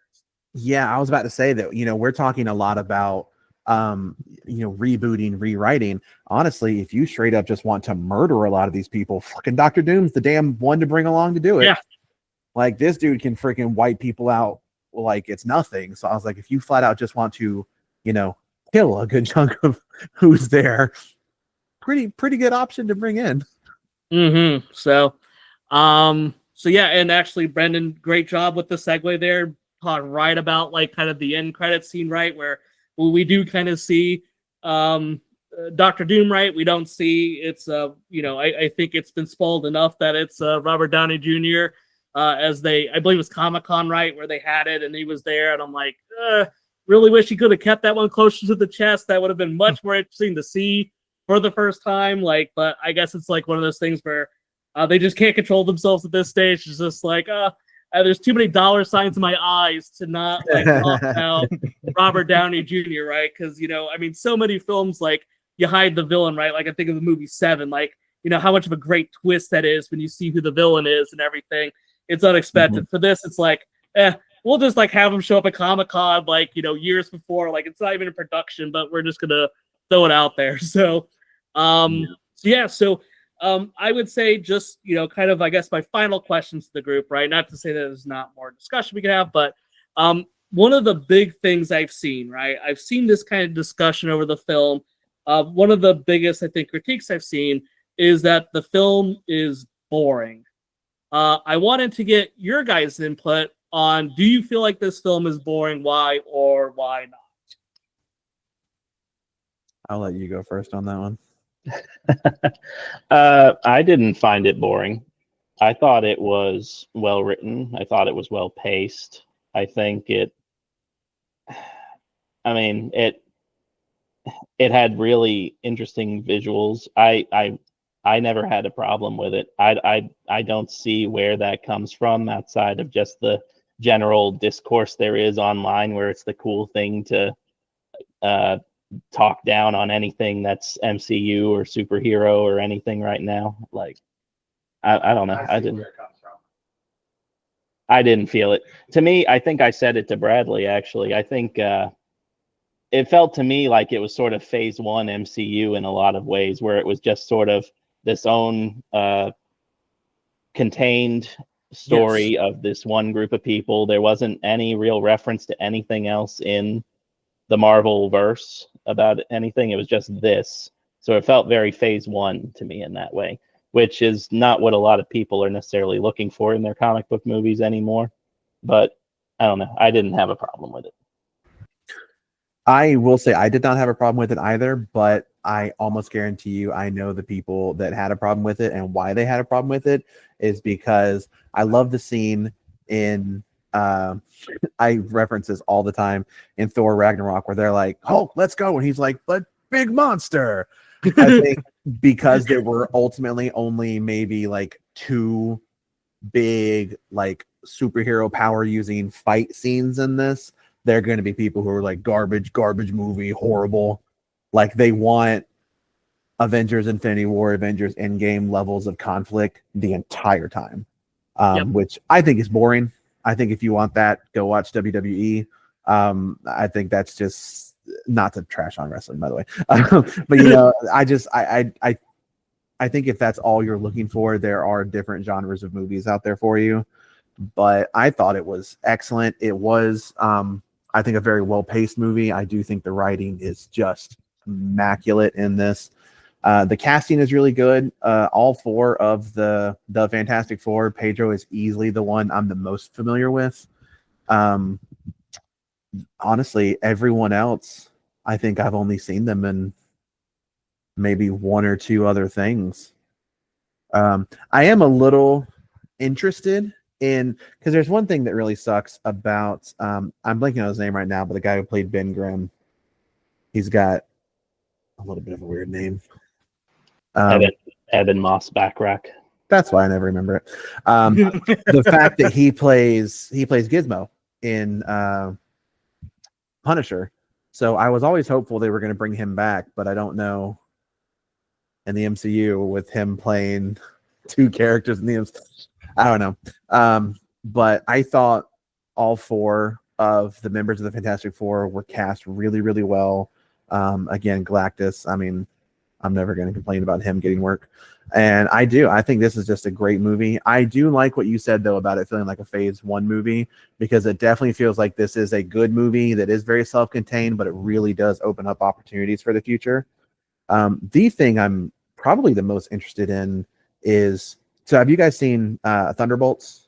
Yes. Yep. We actually did a review of that early a few months ago. Yeah, I was thinking you guys have, but I was like, I wanted to make sure before I said anything. Wait, spoiler for Thunderbolts. So if you're in this, right, this is the fourth film we're about to ruin for you. So quick spoiler for Thunderbolts. I'm sorry, Brad. Go ahead. You know what? Let me go ahead and make a list of other movies I want to spoil while we're on here. But Let's see, it's going to be talked about very briefly. So we did a review of that. What else, Lee? But yeah, the post-credit scene at the end of that, where there is the Fantastic Four ship that comes into view in like our Earth space. Even before Fantastic Four came out, I saw a lot of speculation online about people being like, what if it's not? Because the very simple thing is, okay, the Fantastic Four are here for help. And then when they announced Galactus, we're like, okay, I went into Fantastic Four thinking there's a decent chance that they're going to lose. That Galactus is just going to be too big, too powerful for them at this stage. So they have to get help from someone. That's kind of where I thought it was going. Or at least I thought it could go that way. Right. Now I'm very curious because I saw a lot of people being like, no, it's going to be Dr. Doom. He's going to have Franklin, and that's he's going to wear the mask or wear the face of Tony Stark to get in with them. So now I'm really, really curious who or what is in the Fantastic Four ship that we see in Thunderbolts, because this movie doesn't give you any, it doesn't end with Dr. Doom getting in the ship and being like, later bitches, and then leaving. So I'm very curious to see exactly how they're going to tie it in. But yeah, and then there's, again, talking about the passage of time, they do a pretty good job where by the end of the movie, we have kid Franklin as opposed to like toddler infant Franklin, which I think is good. I think it's smart. Actual babies that can't walk on their own, there's only so much you can do with them in movies. But I think this movie sets up a lot of really good stuff. Do you know how old Franklin Richards is in the post-credit scene? I think it's like 4 or 5. Yeah, four, Luca. Yes, the answer was 4. He is 4 years old in the post-credit. I was thinking 5, and as soon as you said that, I was like, he's going to be 4. Of course he's going to be 4. The answer to everything in the universe is no longer 42. It is 4. Yeah, it's going to be 4 years, 4 months, and 4 days old. Mm-hmm. So, Luca, I'll let you get your shot in here before I go on anything. So, well, I mean, I'll say this: like, Fantastic Four First Steps proves that Marvel, if and when they want to, they can actually make a decent movie, which hasn't been the case for quite a long time. What I will say is that in terms of its pacing, they were very good in making every minute count. It's not like they spent 5 minutes just throwing out some random exchange. Every minute count, and you actually appreciated what all the characters were doing in that movie. I was really, really curious just to see more of Ben Grimm, because as much as we love Reed, Sue, and Johnny, I feel like Ben doesn't really get that much screen time because he's just this orange rock monster who's just there, just being entertainment for people, whether it's the kids asking him to lift up a car or people just saying, "Hey, say that line again. Come on, like you know what it is." And he's like, "Yeah, no, I don't want to say it. That's more of the cartoon thing." And I kind of a part of it kind of feels like, what's going on in Ben's life? I'd really like to see more, because you see he has a sort of interest in the teacher at that local school, and and when everybody's kind of hunkering down and trying to figure out how to stop Galactus, he goes to the synagogue and he meets up with her, right? So it's like it's like we do get to see a complex portrayal of these characters, but I feel like whether it's due to time or just the fact that they just want to keep the story moving and they don't want to put too much focus on any one of the characters, I feel like I could have done with a little bit more Ben Grimm, right? Because Lee, I know you said you wish they could have shown the origins more properly, like how they got their powers in the first place. I would be more curious just to see like what these guys are like when they're not around each other, right? Because yeah, they're a family. They're kind of like bonded together either way, but a part of me kind of wonders what it's like. What does Johnny do on his own when he's not, when he's not being Johnny, or what's Sue up to, or what's Reed doing? Well, we all know what Reed's doing. Reed's always at his chalkboard, working on equations, and Sue is always at the Future Foundation trying to, just trying to make people better versions of themselves. Ben is that one character I feel like he's probably the most human out of all of them, even though he doesn't look it. And I feel like he's the one who's out of all of them who's actually interested in just having a relationship with the wider world, where everybody else is kind of more interested in their own little thing, right? So it is a very interesting point that I didn't quite think about until you said that, and you said it that way, is that when they are preparing for like the final showdown with Galactus, we really do see where Johnny is stuck in his room listening to those recordings, learning the language. Right. Reed is doing a lot of building, a lot of sciencey stuff, a lot of thinking. Sue is trying to talk to people, but also working with the rest of the world to get all of that. And yeah, Ben is the only one of the group that you don't get as much time with, but when you do get time with him during that phase, it's him growing a beard. And then it is him going out in the world trying to see someone that he cares about. And I was like, you know what? That's a really good point. When I watched the movie, I didn't think about the fact that I didn't see him do as much, or the fact that he was the only one who left, the tower during that time. But that is a really good point, that he really is the one that left. It's interesting. Yeah, no, interesting. And yeah, so I think just to kind of help summarize my thoughts, and y'all just did such a fantastic job of talking about this. So I want to give Brandon, Bradley, kudos to you guys. Did such a good job there. I love the discussion, and I feel like, unfortunately, I'm probably just going to rehash a bunch of things these guys said, but I liked it too much to not bring it up. Luca, you're absolutely right. This was an hour and 55 minutes, right? This was a sleek movie, right? It was quick and to the point. It's one of those movies I wish it was longer, right? Because I think there was so much opportunity to bring out more, right? Most of the times, I'm like, please, like, there's half an hour I could cut out of this. My life would have been better, right? This is one, if I had an extra half an hour, my life would have been better, right? Because I think there was so much missed opportunity to get into more stuff out there to make things better, right? Brendon, I love when you talked about how this is like a phase one again, right? Because I think that the MCU has been so dug down in, we have to have these big culminations, right? You have to always have some other character with some other character. You can never do anything alone. And I think this is a perfect example of, if you have a good writing and a good story, you can help do it, right? And I think this is a perfect example of that. So, and I think, yeah, I mean, I just think that there's so much out there that would have been nice. Brad, I think you hit the nail on the head. When I hear about people talk about this film being boring, it's because they don't see all those big explosions, right? That's what they're talking about. Because for me, I didn't find this boring in the slightest, right? Now, I understand, right? It probably would have been cooler to see some more of those powers at display, but to me, it wasn't needed, right? The story was so good by what it was doing that to me, it wasn't needed, right? Maybe in future iterations, when that's all it is like, hey, let's see how much more buildings exploding we could throw in, then hey, maybe that's their time to really shine up and do it, right?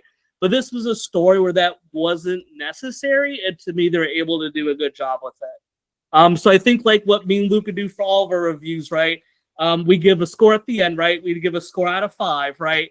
And I'm going to do something that's going to be shocking to nobody, right? If I had to give Fantastic Four a grade out of 5, right, I'm going to give it a 4 out of 5, right? And just to be clear, right, for Brendon and Bradley, right? I don't think we've ever given out a 5 to anything, right? Like, it's typically like super cream of the crop. So I think when people think about grading, like, I think I have a very different idea about grading where, everyone's like, oh, this is a 5 or this is a 1. I'm like, sorry. Like, it can't be the worst thing you've ever seen. Can't also always be the best thing you've ever seen in your life. So, but I would give this a 4 out of 5. I really enjoyed this.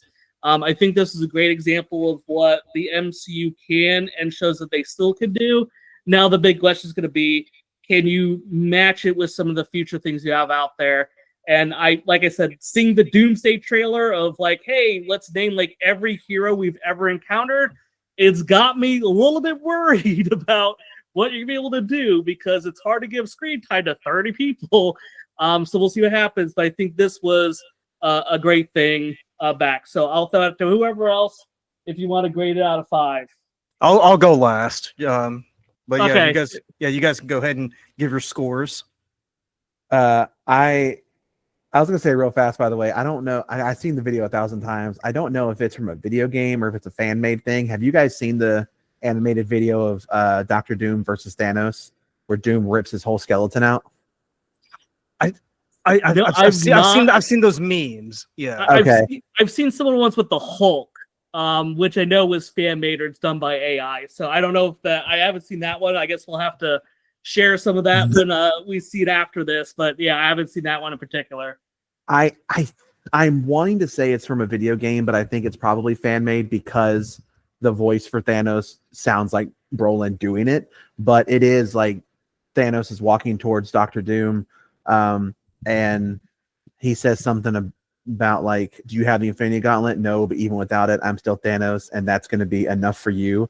And Doom just punches him one hit and then just rips his entire skeleton out, like kills him instantly. And I'm like, you know what?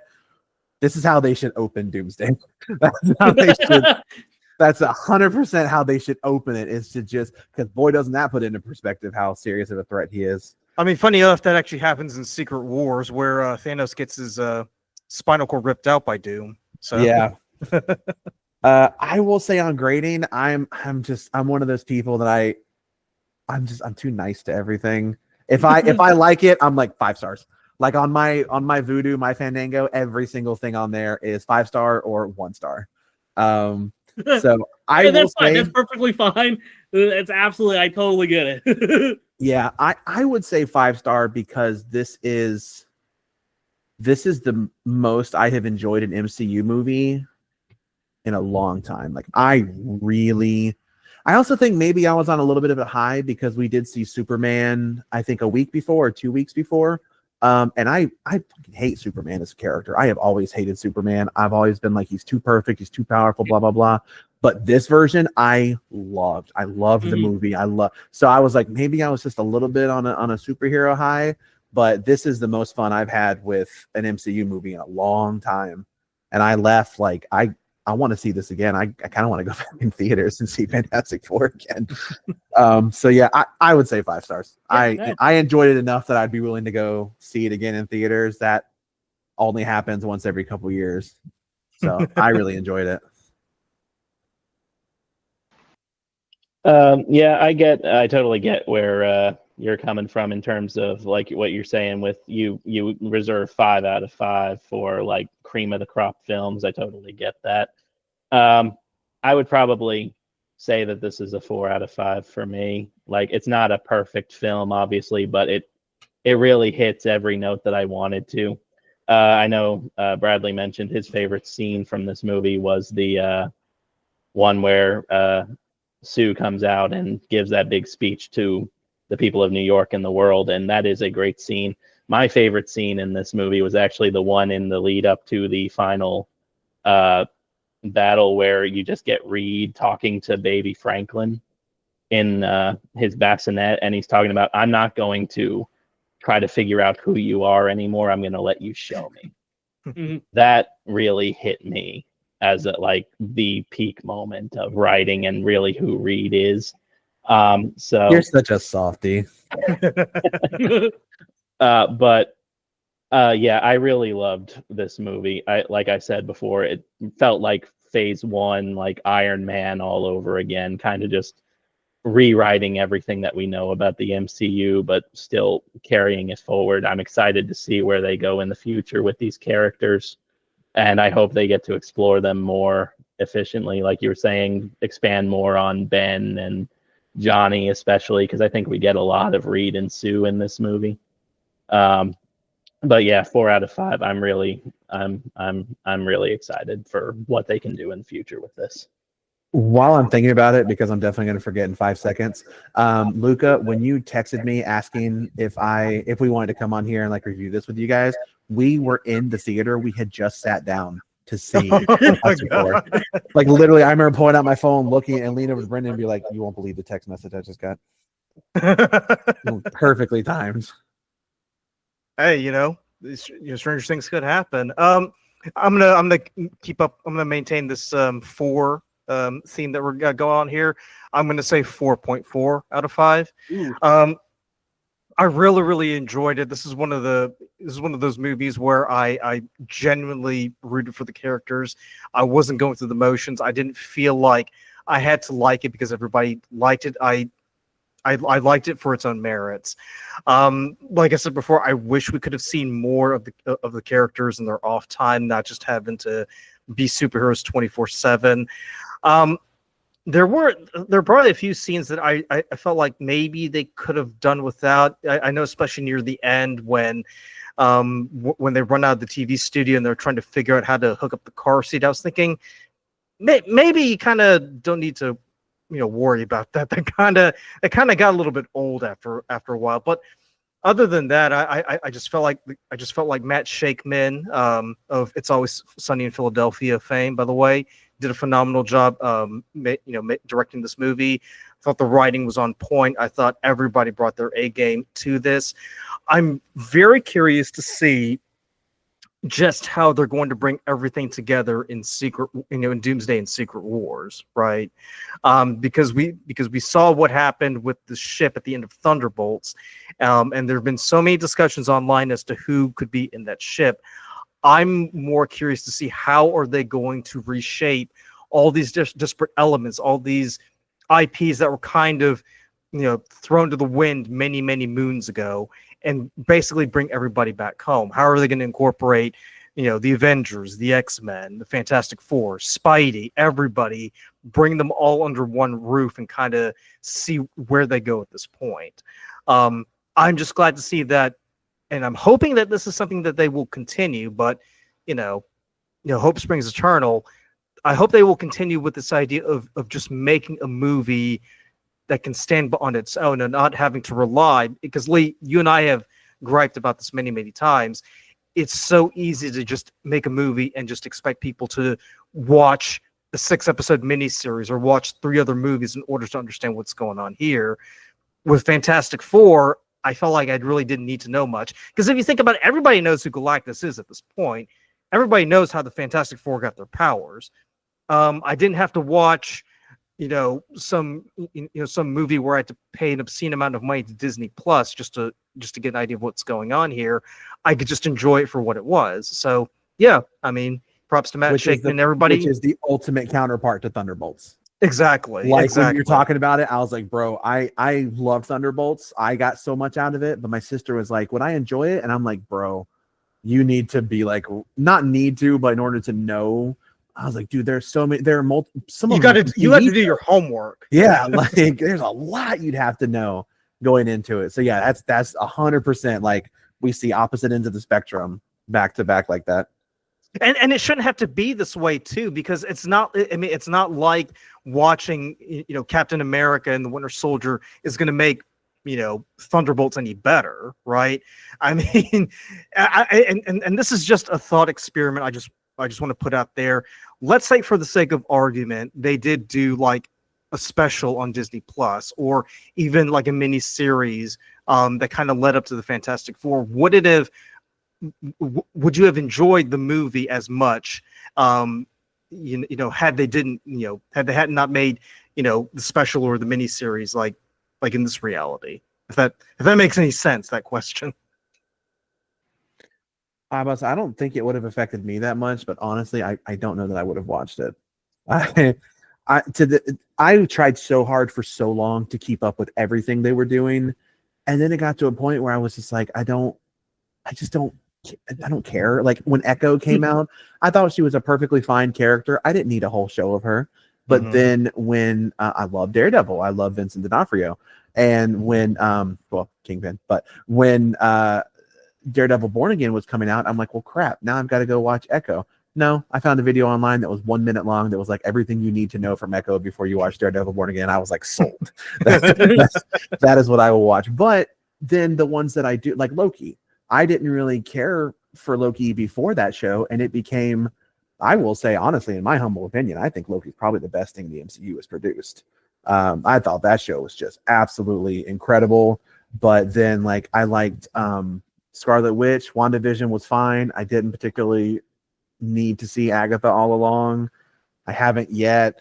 There's so many of them. I'm just like, it's just there's so many, and especially for a TV show, that's a bit of a commitment. Some of these, 8 to 10, 12 hours of watch time to catch up on characters that are kind of, maybe whatever to me, just to be able to understand what's going on in an upcoming movie. I don't know.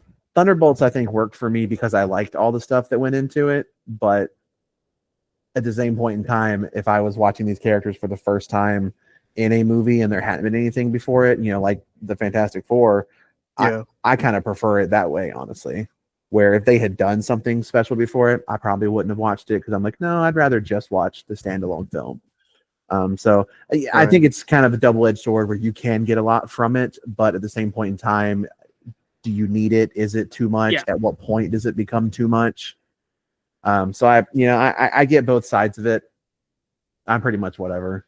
I think there's a lot of stuff out there that, I will say I watched the Marvels and I've never seen Miss Marvel, but even without that information, I knew enough to know what was going on. Like I knew who the character was. I was good. The only thing that got me with them actually was because I didn't watch Miss Marvel in Daredevil Born Again when her dad is at the bank. I was like, clearly the way they're shooting it, I'm supposed to know who this is, but I don't know who this is. And I mean, he was in the Marvels for a little bit, but I didn't recognize him. And then Brendon told me who he was. I'm like, oh, that makes a lot of sense now. But yeah, I think it's a double-edged sword. I get people going either way on it. I know that Kevin Feige has talked recently about how the MCU got a bit watered down because their focus was becoming quality over quantity. And he's like, they're trying to reel that back in.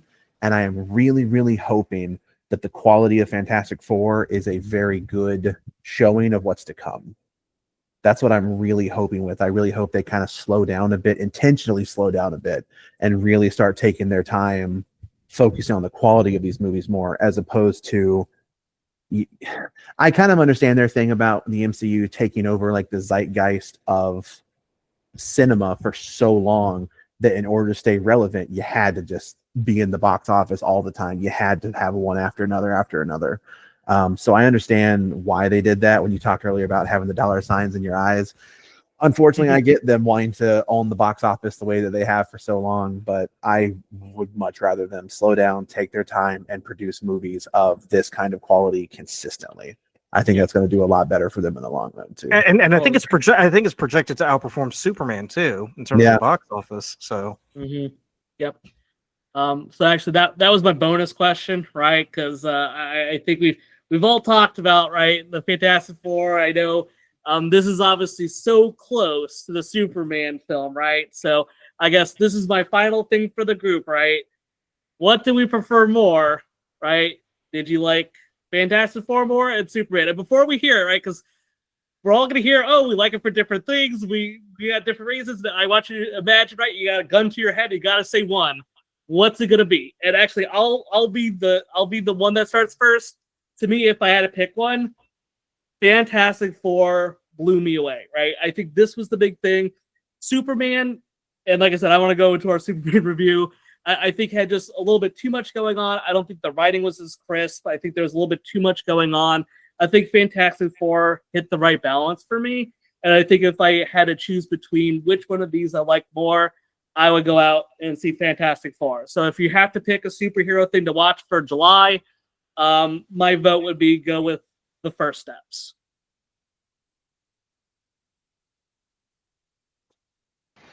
All right, I'll go next, I suppose. I do want to start off by saying I really did enjoy both films. I agree that my major gripe with Superman was that it was a little too bloated at times. I feel like it kind of suffered from the same thing that like the Amazing Spider-Man 2 did, which was it had way too much stuff going on, but it was still a better made movie. So it worked, and I think they really nailed the character of Superman in it. Yes. But if I did have to choose one, I fully intend to rewatch these both multiple times, but I think I would choose Fantastic Four over Superman. I really loved Superman, but I think Fantastic Four is the better film. It was the better time.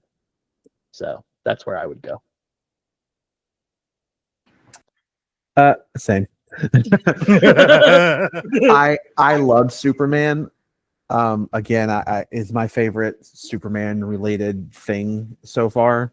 But there is also something when I mentioned about us going to Tomorrowland at Disney, that aesthetic for me, it works, man. I love it so much. The super advanced old timey technology, sold. So there was already a bit of bias for me going into that, but Fantastic Four I also do like the fact that we consistently have the four characters that we get to spend so much time with. I think one of the things with Superman is you want to have, all the story beats that you want. You want good stuff to happen to the character. You want bad stuff. You want conflict. You want resolution. You want all that stuff. I think it is a little harder when it's all focused on one character as opposed to spread, not evenly, but spread between four well-acted, well-written characters. It's just easier. So with Superman, I did enjoy it so much more than I thought I would. James Gunn has definitely, I think, earned my, I'll go watch it with his name on it. I trust him. So I did enjoy that more than I thought I would. But yeah, Fantastic Four just really hit an aesthetic that I loved. It had a lot of stuff I wanted to see in a movie that I feel like I haven't seen in a while. Again, the writing is really what just got me consistently. The pacing was so good. Everything just kind of hit just right for me. So yeah, Fantastic Four, at 10 out of 10, I would go back over Superman, despite the fact I've also thought about going and seeing Superman again in theaters. Yeah, I did. As soon as you said which one you prefer, I'm like, oh no. I know it's that's a hard question. I gotta ask the hard questions around here. Yeah, but no, I'm a little wondering if we're going to be 4 for 4 on this one. But I would do Fantastic Four again over Superman. Well, Bradley, your wish has come true. Because, don't let us down, Luca. Listen, as a DC fanboy, it's very hard to admit this. It's like a Republican admitting he voted for Obama. I mean, my thing is, if you're going to make a great movie, you got to keep it simple, right? You got to make it so that everybody knows what's going on here and they can follow along. I mean, again, I don't want to get too much into the weeds with Superman because we did a review that's out, that came out yesterday. That was about close to an hour and 30 minutes. Check it out. But when you have a movie where you have so many characters and so many people off doing their own little thing, you really have no idea of what actually is going on here. Like, are they trying to stop this pocket verse from expanding?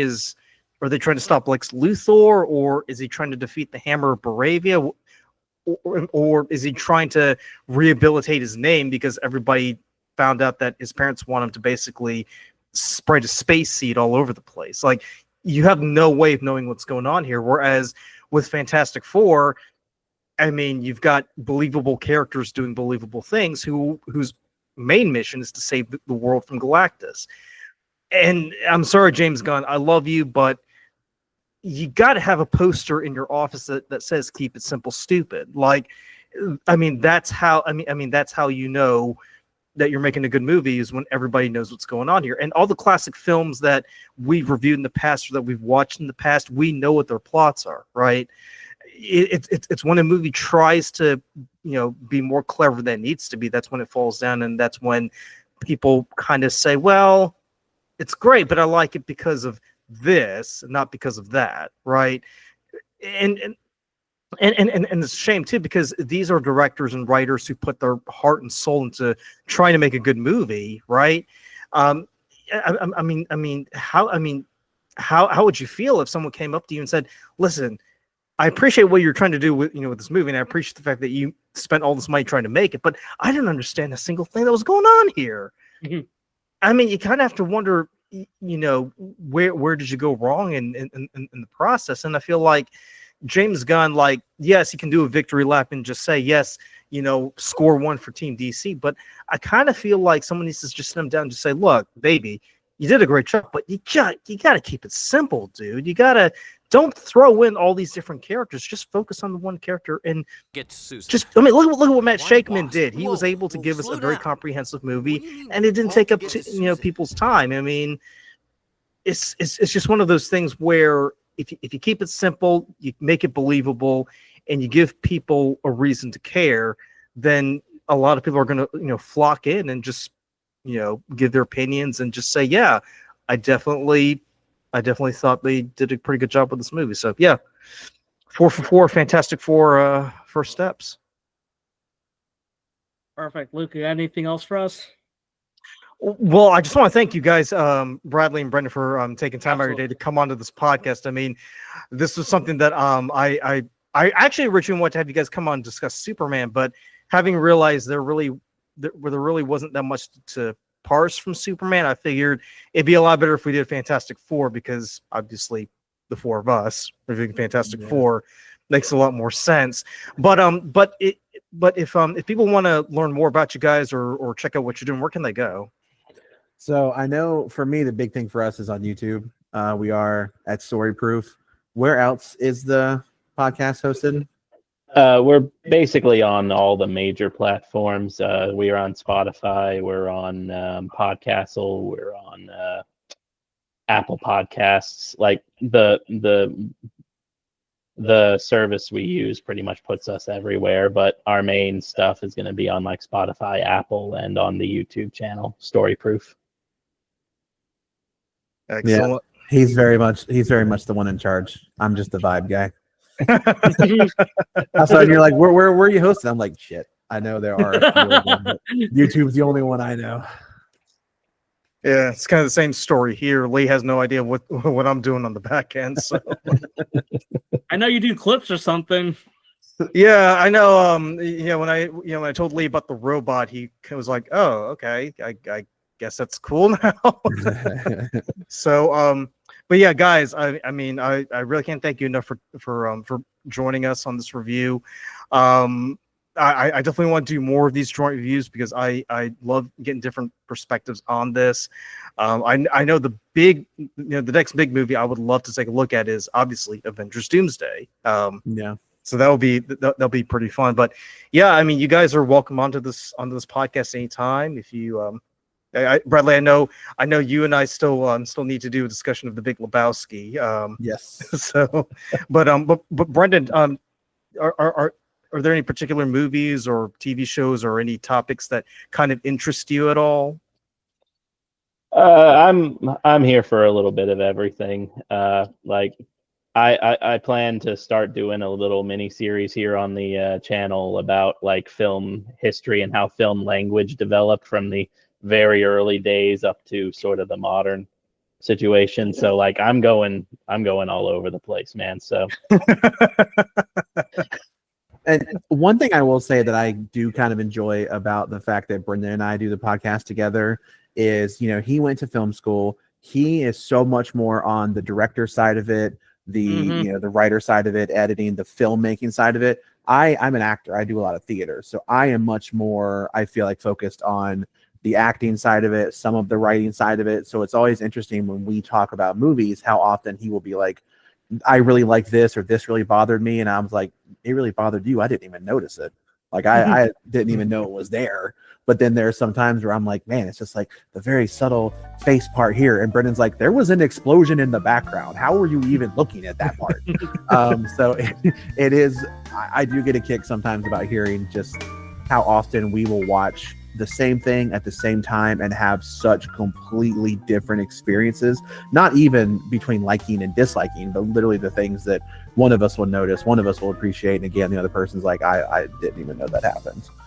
So I, in a very self-fulfilling way, self-aggrandizing, I do think the two of us talking about stuff together is a good fit. Well, there's the one nice thing that I get from you every other week. Saying the word yeet somewhere in there. It's funny you should mention that, right? It's the same thing with me and Luca, right? Luca's like, I would consider him to be like the brains of the operation, just because, like, you know, he has that experience, you know, he knows about, you know, directors and everything like that. I'm just the dumb guy that just absorbs a whole bunch of media, and I just like to talk about it. So I think that helps split up things very well. And yeah, I want to echo what Luca said. I really appreciate you guys coming on here. It was so much fun to talk about it with some other people. Just to like have that greater conversation. So really appreciate you guys coming over here, and it was a total blast. Sure thing. All right, Lee, why don't you go ahead and take us out here? Yeah, so I want to thank everyone for, oh my God, spending like 2 lovely short hours with us. If you're making it to the end, then congratulations. I will give you a pat on the back. So thank you for sitting here and watching everyone talk about Fantastic Four Steps, and as you heard it here, go watch that instead of Superman. So, you know, we'll just leave out on something really hard for people to deal with. So, but thank you so much for listening to everything, and yeah, that's about it. Bye.